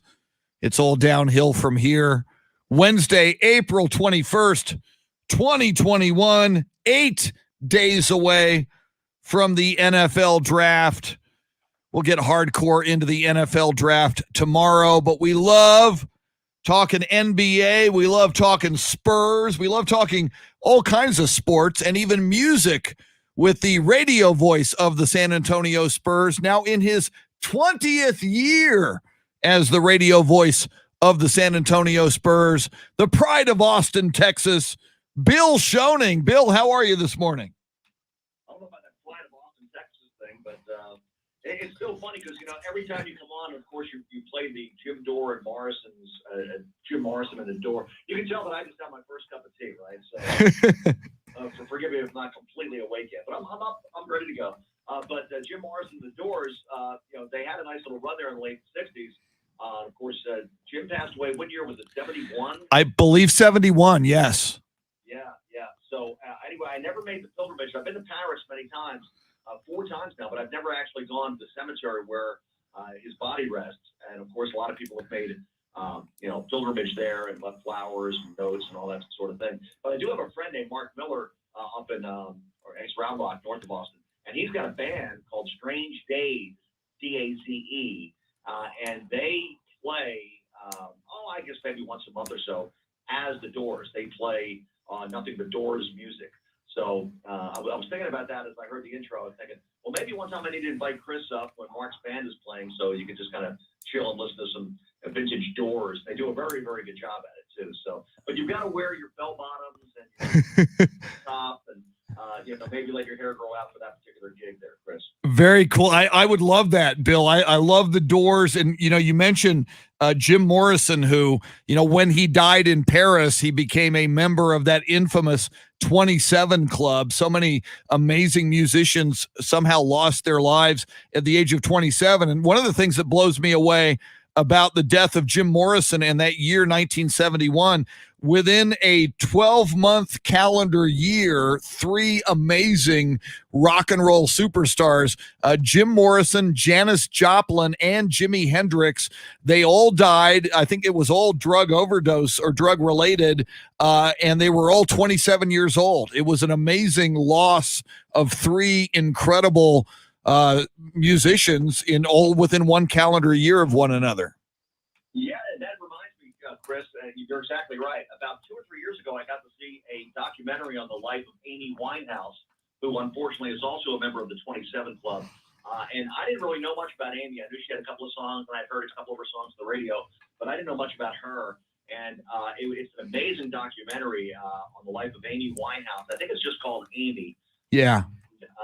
And she died at the age of 27. It was alcohol related, but she had so much talent, but she was very insecure and just a very interesting life that she led. And there's some amazing footage of some live concerts, and also she did duet with Tony Bennett, and she was very, very intimidated by Tony Bennett, even though Tony was a very nice guy to her. And at one point in the documentary, he pulls her over and says, "Look, Amy, you don't need to be nervous. I'm just a singer like you are, And it was anyway just real human moments in that film. And I really felt bad for her because she had a world of talent and just was insecure and had a lot of issues, obviously. But she was also a member of that 27 Club. And I believe that Amy, and that is the title, Amy, that documentary on Amy Winehouse, I think it's on Netflix. And as you mentioned her, again, just irony, Bill. Yeah, one of her songs, "I Ain't Gonna Go to Rehab." They want me to go to rehab. I said, no. It's like, gosh, if you would have just gone to rehab, Amy, you could still be with us. It's just so very, very tragic. Yes, absolutely. Well, and since you started with music, Bill, and we will get into sports, and I know you yourself, singer, songwriter, you create some great music. We've played some of it here on this segment, and we'll do it again in the future. We lost a big name in music yesterday, Jim Steinman, who was a composer, lyricist, record producer, and even a playwright. I grew up in the late 70s like you did, and I used to listen to Meatloaf and the Bat Outta Hell album that Jim Steinman collaborated with Meatloaf. The lyrics and a lot of that music was written by Jim Steinman. And if you go, I Googled him this morning. He wrote and produced Bonnie Tyler's Total Eclipse of the Heart, Air Supply's Making Love Out of Nothing at All. He did Celine Dion's It's All Coming Back to Me Now, and even Barry Manilow's Read 'em and Weep. Jim Steinman died yesterday, I believe, of kidney failure at the age of 73. I mean, this guy had his fingerprints all over a whole bunch of incredible music back in the day. Yeah, and I didn't realize he had worked with all those other artists. Of course, he's most known for his work with Meatloaf. I got to see a Meatloaf concert, and it was amazing. I mean, this guy had an amazing voice. and that was way back in the late 70s probably. But, I always connect Jim Steinman with Meatloaf because of all the great songs that he wrote for Meatloaf and that little run that Meatloaf had there in the late 70s. But he's worked with a variety of artists. And that's really a good sign of a producer. If he can work with someone who's a hard rock artist and a pop artist like Barry Manilow, and lend his expertise to different areas of music, I think that's a really good sign of a producer. A guy like Quincy Jones did that, works with a lot of different artists. So, it's a sad day because he was a very, very talented producer. Bill, getting into some Spurs basketball now, they, of course, take on the Heat tonight at home, but there's no Victor Oladipo, and guys like Jimmy Butler are also listed as questionable for the Heat. On paper, it looks like this should be an easy one for the Spurs, especially with the Heat known to turn that ball over quite often, second most in the league, whereas the Spurs very great at protecting the ball. But what's the outlook for tonight? Because as we know, the Spurs have struggled at home. Easy ones. Let's put it that way. We know that whether the Spurs are shorthanded or the other team's shorthanded, in the NBA, there's just too many good players on the second team and the third team. So Miami just came off a victory where they didn't play a lot of their main guys. And according to Coach Eric Spoelstra, a lot of these guys are day-to-day. It looks like Oladipo may be out, but Tyler Hero, Butler, and Bam Adebayo, who are certainly three very important players in the Heat, are all day-to-day. So we may see all three of those, might see none of them, might see a couple of them. We'll see what happens tonight. But they've got other guys who can play. Kendrick Nunn scored 30 the other night. We mentioned Duncan Robinson before. He's a great outside shooter. They've got the veteran Andre Iguodala who can play at both ends of the floor. Goran Dragic always seems to play very well against the Spurs. So even if those guys don't play, they've got plenty of players on that roster that can come in and give the Spurs a tough time tonight. So trust me, the Spurs are not looking past Miami because they need every win they can get right now. And Bill, we've talked about it. Shannon mentioned it. The Spurs have struggled a bit at home, but 16-10 on the road. They're coming off the road right now. And you look at those last two road games, if you just saw a snapshot of the last two road games, I think the Spurs very impressive. The most impressive to me, that win at Phoenix 2 games ago when DeMar DeRozan and Jakob Poeltl and Patty Mills were out of the lineup, and the Spurs take that game at Phoenix against the team with the second best record in the Western Conference, 111-85. This is a Spurs team, Bill, that when they play their game and when they're especially hitting their three-point shots, they're tough to beat. Key to that Phoenix game was defense, the team defense, obviously, where they held a Phoenix team to 40% shooting and 85 points. That was their lowest point total of the year, the Phoenix Suns that game. And then, of course, they followed that up with a good win at Indiana, where they held the Pacers to just 33% shooting, which was the lowest field goal percentage by an opponent all year long. So in the last 2 games, that little snippet right there shows the kind of team defense the Spurs can play. And if they do play that kind of defense, they're going to be in every game. Even if they have some offensive droughts like they had in the Pacers game, they were able to build up that big lead thanks to Derek White having that explosive first quarter where he scored 16 points. But they kept a fairly comfortable lead throughout the course of that game because of their team defense. Well, and just like team defense, the offense was working for the Spurs as well. It was truly a team effort. Everyone was getting buckets. And during that road trip, the Spurs were fined $25,000 for sitting a couple of players. Do you know why $25,000 and not a bigger number? Is it because of the game it was, or is it a price per person's head? I mean, where did that number come from? But, Pop said, look, I got to rest my players, and it was time to rest some guys. And, these guys have been through a very difficult second part of the season because of the games that had to be moved to the second part of the season, the first half because of COVID. So as Chris knows, and as you know too, Shannon, these guys have not had consecutive days off since the All-Star break, and they won't have consecutive days off. They've got to play every other day or on back-to-back. They get a back-to-back coming up tonight and tomorrow against Detroit on Thursday. So this is the first night of a back-to-back. So because of all those factors, Pop felt it was important to rest Jakob Poeltl, who had not had a day off. Patty Mills, I think, had 1 game off. DeMar's played a lot of minutes, and he's one of the older guys on the team. So, and he was kind of nonplussed about it, Pop. Said, hey, look, I've got to do what's right for the team. So, and they've been in touch with the league about these sorts of things. So they want to make sure they're doing the right thing. But at the same time, the number one thing is health. And they want to make sure those guys are ready to go for the next game. Yeah, and to me, Bill, that number, you think of $25,000, and obviously no franchise wants to be fined, but you look in the scheme of things and other fines that have been handed down by the NBA over the years, including for this. I mean, famously, many years ago when the Spurs, I think they were at Miami on a TNT game when Pop sent a couple of big time players home, and the Spurs got a much more significant fine. I think even David Stern might have been the commissioner back then. But my interpretation was I think the NBA wanted to make a statement, say, hey, we don't like this. But my gosh, Bill, as you document the Spurs with so many games, especially on the back end of this very unusual season, I think it would be unreasonable to assume that they would not rest players. And there'll be more guys resting too during the course of the season, because this is the stretch run coming up. It's going to be tough, and they need their guys fresh. So, you got some veteran players on this team. Yeah, it's a tough stretch. And as you pointed out before, Chris, on the road, they don't have the kind of freedom they usually have to go out and visit friends and go to their favorite restaurant and those sorts of things. Some places are starting to loosen up a little bit now, but for most of the season, it's been real tough where guys had to stay in their rooms. So I think that makes it even tougher. But, the amazing thing is that they've been able to do their focusing on the floor on the road and improve their road record to 16-10. And that has really kind of kept them in things now with this 28-28 record. I'm keeping an eye on this thing because, of course, the play-in games with 9 and 10, and New Orleans lost again last night. So the Spurs now have a 4-game lead on the New Orleans Pelicans, and that's a big game coming up on Saturday night as the Spurs go to New Orleans and play after this home back-to-back tonight and tomorrow. Now, I'm realizing, Bill, as we're talking about this excruciating schedule the Spurs are having with no double nights off in a row, back-to-back games.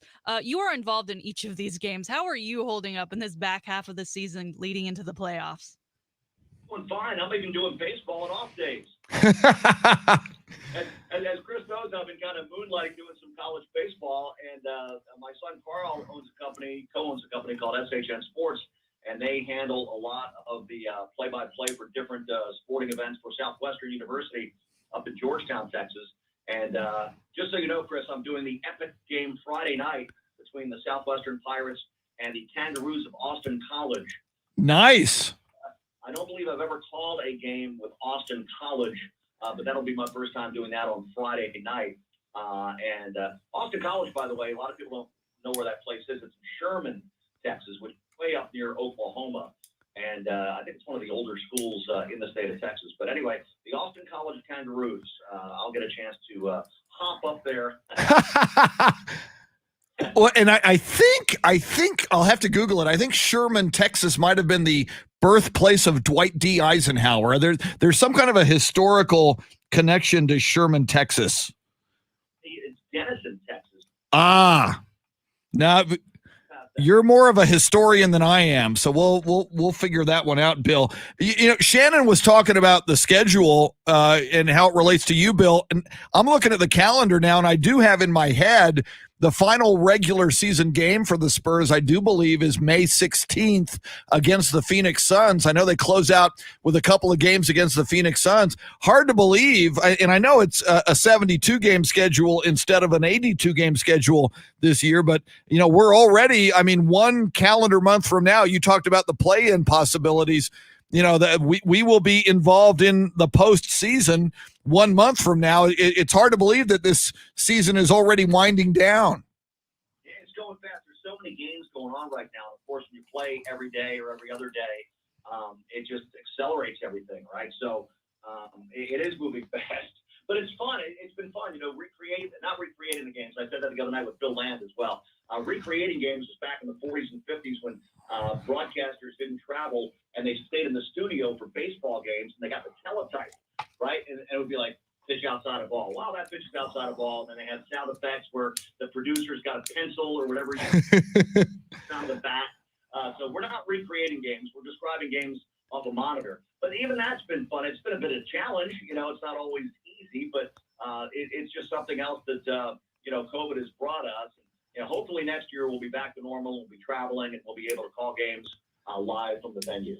He's the voice of the San Antonio Spurs, Bill Schoening. Bill, our poll question today for the show has to do with Steph Curry. In fact, doing the broadcast the other night with you, I think Steph went for 47 points the other night in a Golden State Warriors win. The Warriors, like the Spurs, are currently right at 500. I think the Warriors are 29-29, and yet, you know, Steph Curry he leads the league in scoring average, and his name is being spoken about for the possible MVP award this year. Of course, in the NBA, like so many other sports leagues, the MVP tends to go to a player whose team is doing very, very well in the standings. From your perspective, and here you are in your 20th year as the voice of the San Antonio Spurs, you've called a lot of Steph Curry games over the years. Does Steph Curry deserve MVP consideration this year? Not with his team at 500. Wow. I'd have to have a guy on a team that's playing better than that. And, of course, he's the reason they're even at 500. Without him, who knows where they'd be. And he is their most valuable player, no question. And he is obviously having an amazing year. But for me, the most valuable player has to be on a team that's doing well. And that's why I'm leaning toward Joel Embiid, because he's had an amazing year, and Philadelphia is right near the top of the Eastern Conference. But I'm a little bit biased there because I grew up a Sixers fan. And there are a lot of other guys you can throw into that mix. Of course, LeBron's been hurt, so that takes away his candidacy a little bit. And, of course, the Lakers have slipped a little bit. But I'd have a hard time, even though Steph's a great player and there's no denying his talent and what he can do on the floor. I don't think I could vote for an MVP for a team that's right at 500. See, my thought on this, Bill, is they have Steph in there because he is such a universally liked guy, especially by the younger kids, and that the NBA really looks towards that award show that they now put on at the end of the year, that having Steph Curry be there would, you know, bring in some numbers for them, whether he is deserving of the award or not. Now, you just mentioned Philly, and I saw this on your Facebook last night. You mentioned there's a new ice cream shop that does Philly ice. I don't know what Philly ice is. Can you explain to us what that is and where Austinites can go get this? Well, I live up in North Austin. There's an ice cream shop right down the street that now features Philadelphia Italian water ice. What it is, and I don't know the history of water ice, to be honest with you. It's basically flavored ice is what it is. And they have all kinds of different flavors. I like lemon and cherry. And it's probably not good for me when I'm trying to lose a few pounds here for that to be right down the street. Just but flavor. It's like you almost have to, you have to taste it to experience it, in other words. But anyway, it's really good delicacy, like after a meal, like a dessert almost, like an ice cream would be. But it's smoothie, it's creamy, it's full of calories, I'm sure. But it just kind of something I grew up on. And that with soft pretzels and mustard, not very healthy. You know, that's the amazing thing about my hometown. They're known for several delicacies. None of them are healthy at all.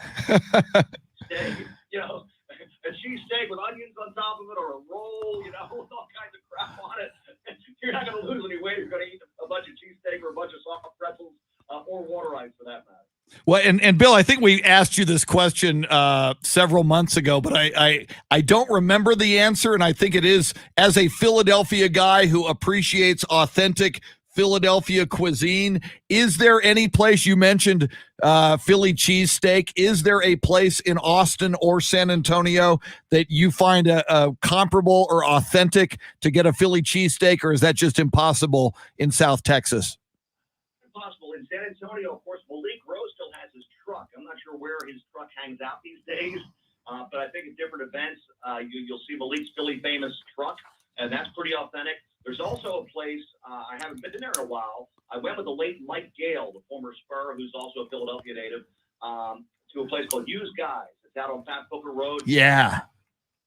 That's a good spot. They've got a lot of Philadelphia stuff in there. When you go in, you see, you know, Flyers, Phillies, Sixers, Eagle stuff. I'm sorry about the Eagle stuff there, Chris. Go in there and get a good placement. Up here in the Austin area, there's a place called Hoodies in Round Rock, which is authentic. I've known Dick Hood, the owner of that place, forever. And Delaware Subs is another place. Peter Dembski owns that, and they're all over the place. They got several locations. I think they franchised out. So, yeah, there are some places in Texas, in San Antonio and in Austin, in the Austin area to get a good Philly cheesesteak. Very good recommendations there from a guy who knows his Philly cheesesteak. Finally, Bill, On Facebook Live, I'm noticing Jason Paniagua was very impressed with your Harry Carey impersonation a week ago, and he wants to know, does Bill Schoening have any other go-to impersonations? Not that you have to do them now, but if you say you have them, we'll ask for them on a future show. But we know you do Harry Carey. Do you do anybody else? Wow. Well, I've done Howard Cosell. So when Howard was doing Monday Night Football. So maybe we'll do I wasn't quite ready for the Howard. Right. But maybe we'll get into that. I've got some good Howard Cosell stories told to me by Dick Stockton, who just announced his retirement. Dick, of course, knew Howard very, very well. And Dick just announced his retirement about a month ago. And Dick Stockton is 78 years of age. He's been in network sports for a long, long time. And he actually traveled with us for about part of a season, I guess it was. He was kind of like the backup play-by-play guy for the Spurs, just kind of pinch hitting. And I really enjoyed time with him. But we got to spend some time having lunch and dinner at a couple different places. And he would just regale me with stories. And he's got a million of them. And he's got several Howard Cosell stories. So maybe on a future show, I could share a couple of those. I would love it, Bill. I was a big Howard Cosell fan growing up in the 70s. And I think of that Monday Night Football booth with Howard Cosell and Don Meredith and Frank Gifford. And I think it was the first broadcast team that entertainment was a big part of what they did. I think we look now I love obviously the TNT crew with Kenny the Jet Smith and Shaq and of course Ernie Johnson and Charles Barkley. I think that is whenever I see those guys, I don't care what the game is, I'm putting the remote control down and watching those guys. But I think you and I were very, very lucky to see Howard Cosell and Don Meredith and Frank Gifford on Monday Night Football back in the day. Yeah, three completely different types of personalities that came at the game from different angles. And it was a very, very entertaining booth. There's no question about that. And I've got very fond memories of Monday Night Football from back in the day. That was a lot of fun watching those guys and listening to those guys. And of course, even though Dandy Don Meredith is a Cowboy, and as an Eagles fan growing up, we didn't like the Cowboys, I couldn't help but like Dandy Don Meredith. He was just one of those guys that you just had to like. He was kind of a folksy, funny, humorous kind of guy. Absolutely. And it used to drive Tom Landry crazy when he was the quarterback of the Cowboys by all accounts. Bill Schoening will have the call tonight as the Spurs take on the Miami Heat. That's a tip-off just after 7:30 at the AT&T Center. So Bill will have Spurs radio game night at 7 o'clock, originating from 1200 WOAI in San Antonio and across the Spurs radio network. Bill, on a game morning and on a game day, thanks so much for taking the time. We'll see you on the radio tonight. Thanks, Chris. Good to be with you guys. All right, thanks so much. Bill Schoening, a little bit of everything there, Shannon. A little rock and roll, little sports, little broadcasting, and of course some Philly cheesesteak. He's a well-traveled guy. He is. He's great to have on. Quick break. We will scour the world of sports in the final segment and make sure you are ready for the big Wednesday, April 21st in sports coming at you. She's Shannon Salty Sweeney. Jeremy Fouts making the show go. Till 9, it's the Chris Duel Show. Whoa, I got out late there. Sorry about that. Meatloaf! Yes. I figured you'd like that. I love the loaf.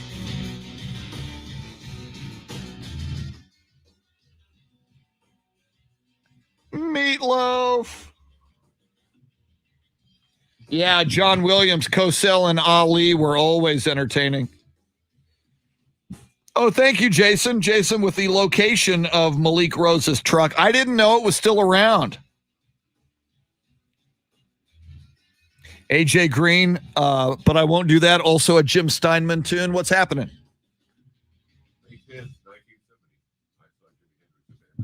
Oh my God! And so I mean, he died probably within a year of that, right? In 71. Within a few months. Okay.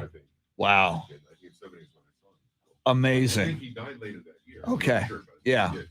But we got to rush the stage, and at the closest point, he was about a little farther away from us right now. Wow. Maybe about from here to where Watt is. Yeah, that is crazy. Yeah, I've seen some photos, and I've seen that ticket stub on Facebook for Hemisphere Arena. That's wild. Yeah, it would be interesting because I know Elvis played the Hemisphere Arena. It would be interesting to see what acts played the Hemisphere Arena. Never saw Janis Joplin, but a neighbor of mine saw her. Yeah. Never saw Jim Morrison. Yeah. How amazing that she and Jimmy Johnson were in the same class in Port Arthur, Texas. They both grew up in Port Arthur, same age. And you think about it, Jimmy Johnson and Janis Joplin, J.O., probably going through school together. They were probably, because of the alphabetical thing, they were probably in a lot of classes together. So that's crazy to think about. Yeah, that is tremendous. Wow. That is great. First concert I went to, November 22nd, 1969. No, I'm sorry. August 15, 1969. Led Zeppelin, Jethro Tull, Bubble Puppy, $4. Wow. And that was the weekend of Woodstock, April 15th, 1969, I believe Woodstock was happening. That is amazing. Yeah, that's funny. That's like the Spurs games. We would get the $2 ticket, and then we could afford the $7, and we go walk on down and. Well, I was a season ticket holder during the year. Well, the first few Yeah. years, but the first 2 years, $5 each. 6 rows behind the Spurs bench, eye level with the basket. Oh, that's great. We couldn't afford a season. We got a half season ticket. Yeah. We got a $2 half season ticket up in the nosebleeds and then walk down. Yep. Yeah, Very cool. that's tremendous. By the way, I got a verbal for the extension farmer. Oh, fantastic. I might even end it rhyming. Okay, So, cool. Thank you so much. When you know, let me know, and I'll make sure I contact and thank. yeah. Okay, thank you so much. John Williams saw Styx and Rush at the Hemisphere Arena. Very cool.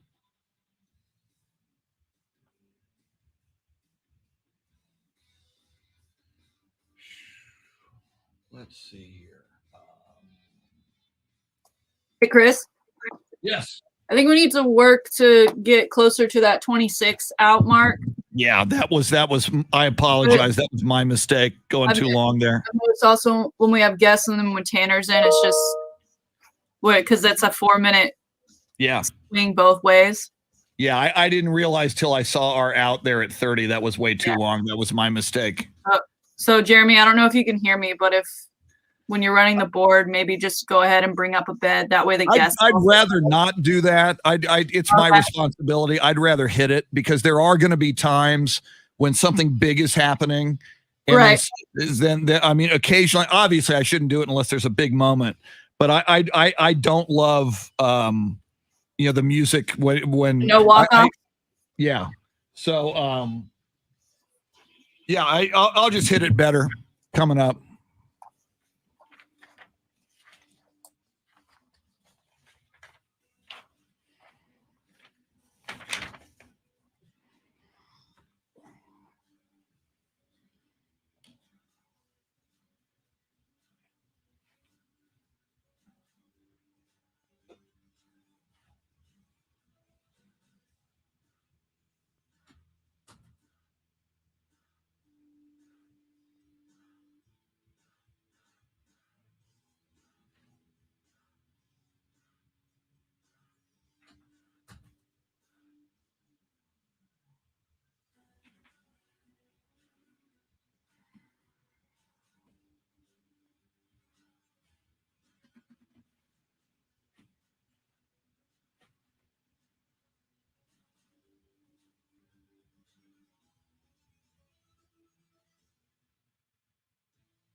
you gotten Diamond's copy this week?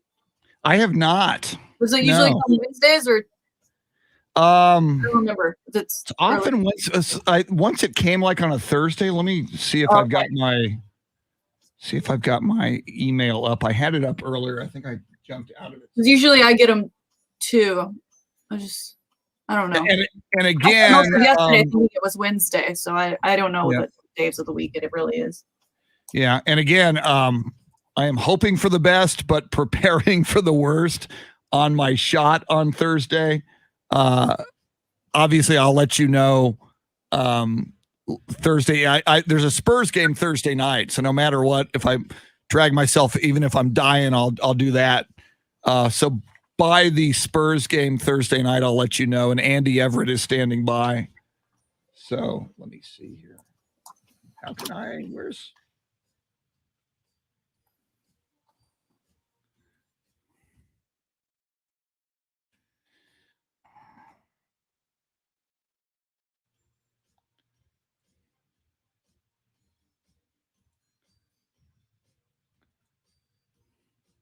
Yeah, I had my email up and then I accidentally X'd out of everything, which was stupid.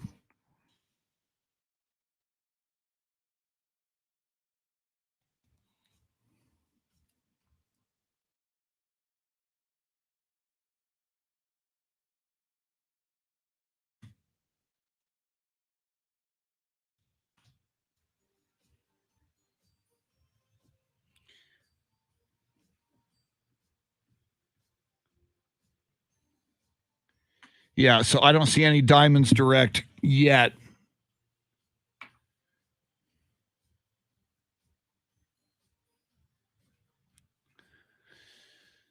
Let's see. Where is... Oh, we've got an Alden Smith mugshot this morning. I guess he turned himself in. Yeah.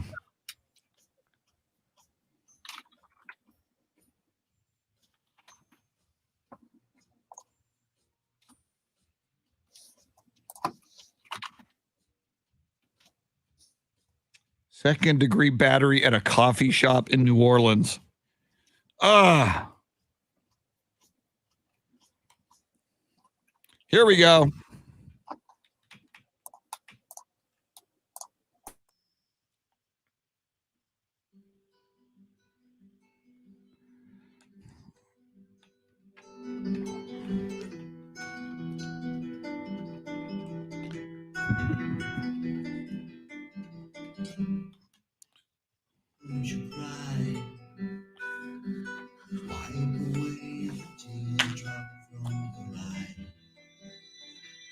Chris Duel Show, welcome back.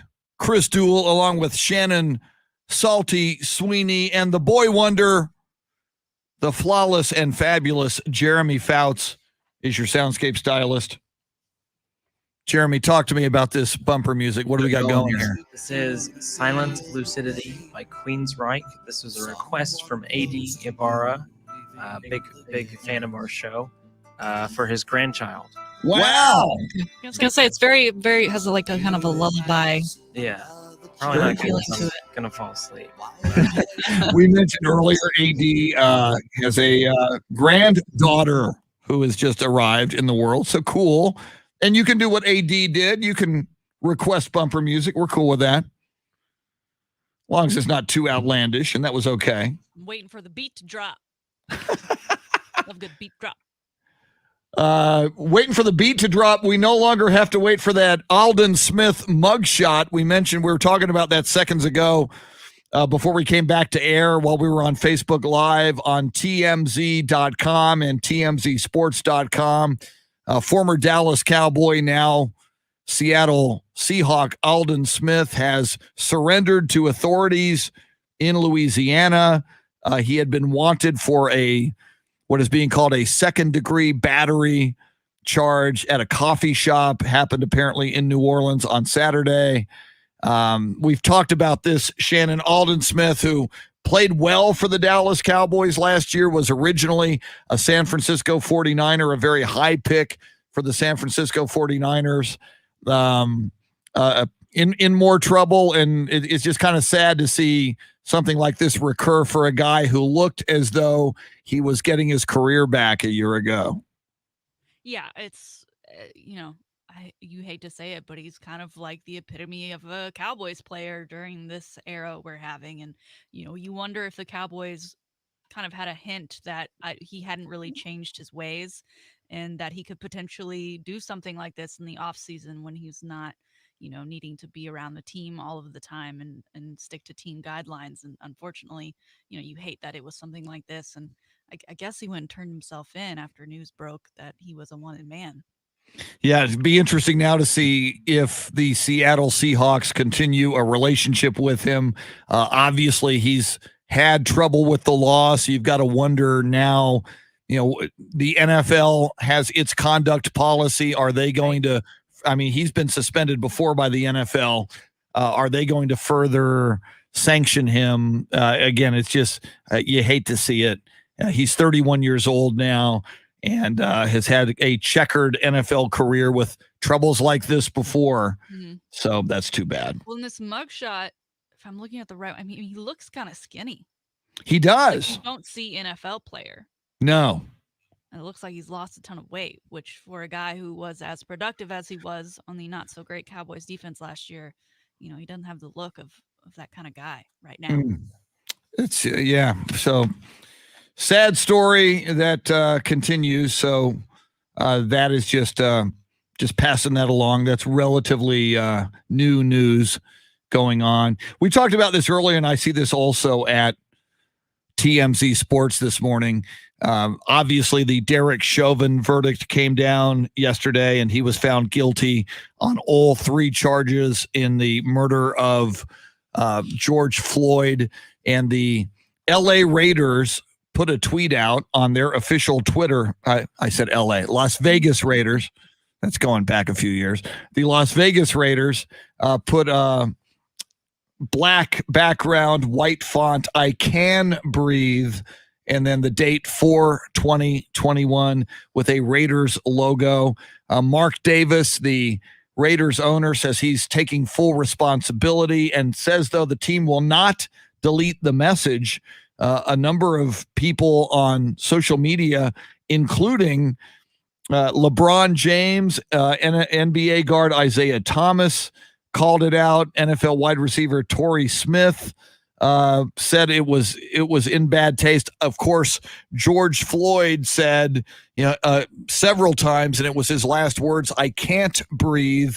And Shannon, you mentioned this earlier in the show, and I understand as well. I understand what I believe is the intent of this, to say, that we can all breathe a sigh of relief now, even though George Floyd could not breathe. But I also see the flip side of it, that people are taking this the wrong way. And I think that the Raiders and their owner, Mark Davis, should say, hey, this is not how, explain this is how we intended it. But if it is offending people, then I think you should take it down and try again. I think there's nothing wrong with that either. Right. And if your intent was to say, we can breathe a sigh of relief, then say that. Don't try and make it cute by somehow relating it back to the case and that he said he couldn't breathe, because he's not coming back.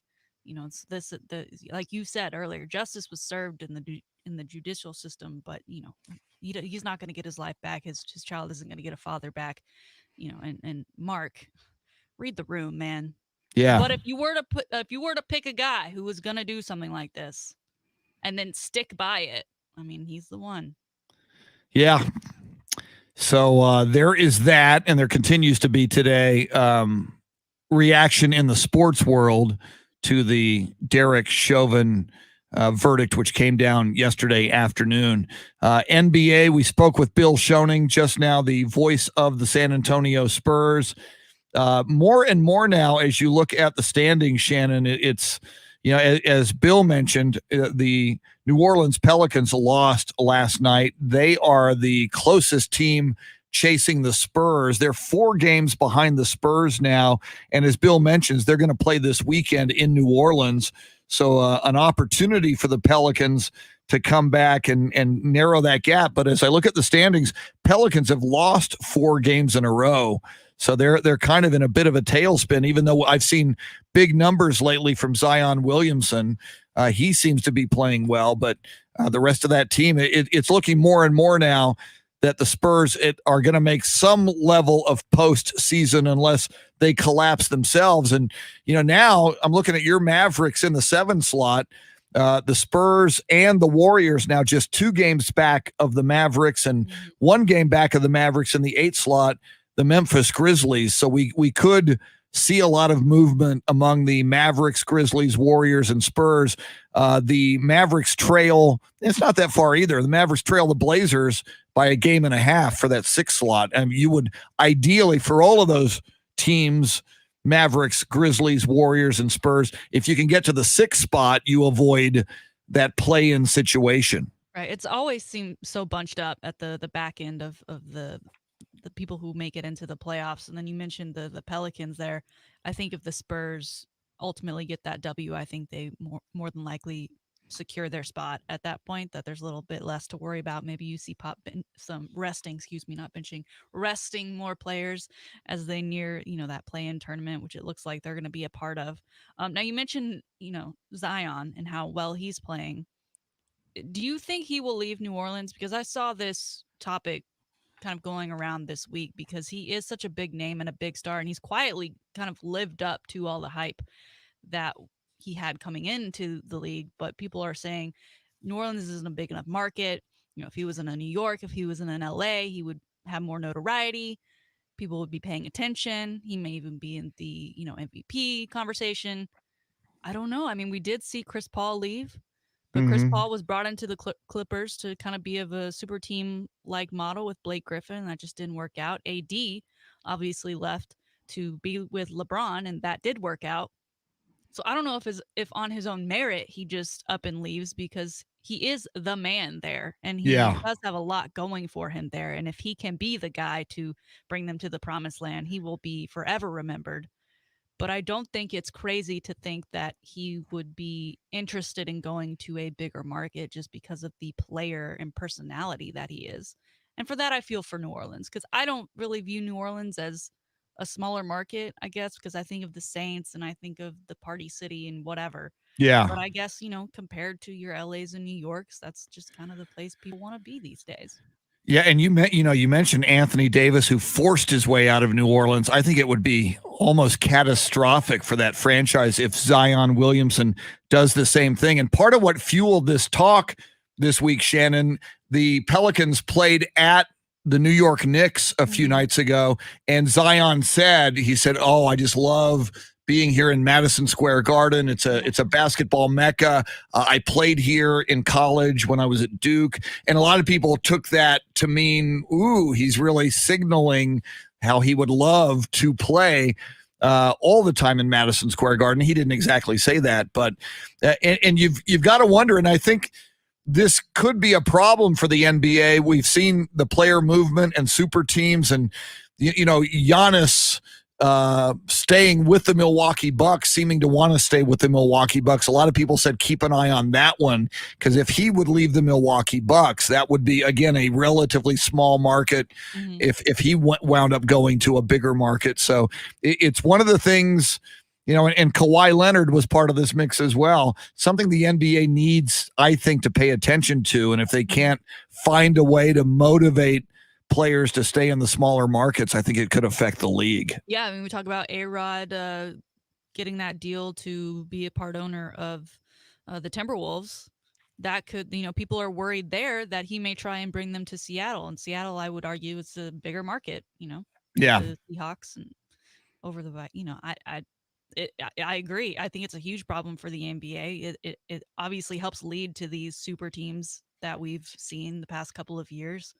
It kind of takes out the middleman and kind of makes it no fun at times. I don't know. And I don't know about San Antonio. I feel like it would be a destination place, especially considering you're in Texas and the tax break. Well, and the way that franchise has conducted itself, obviously, throughout the Popovich era, it's going to be interesting, and again, Pop in his early 70s, to see how that plays itself out. Do you have the poll question in front of you? I hear that we are leaving here within a few moments here at the top. We do. We're asking if Steph Curry with his team at 500 should be the MVP this season. He, of course, is the NBA scoring leader. Most people still saying no with 73%, and I agree. Yeah, and Bill Schoening gave us an emphatic no. I was a little surprised that he was so unequivocal. No Steph Curry for the MVP. Speaking of Bill Schoening, our thanks to him. Shannon, outstanding as always. You as well, sir. Let's Thank do you, it again thank you, tomorrow. thank you. The flawless and fabulous Fouts, I believe, leaves us for the rest of the week. So we'll have Sam Friesen here tomorrow. Thank you, Jeremy. You were great. Thanks, guys. See you later. All right. See you in 21 hours. Have yourself a great Wednesday. Adios, muchachos.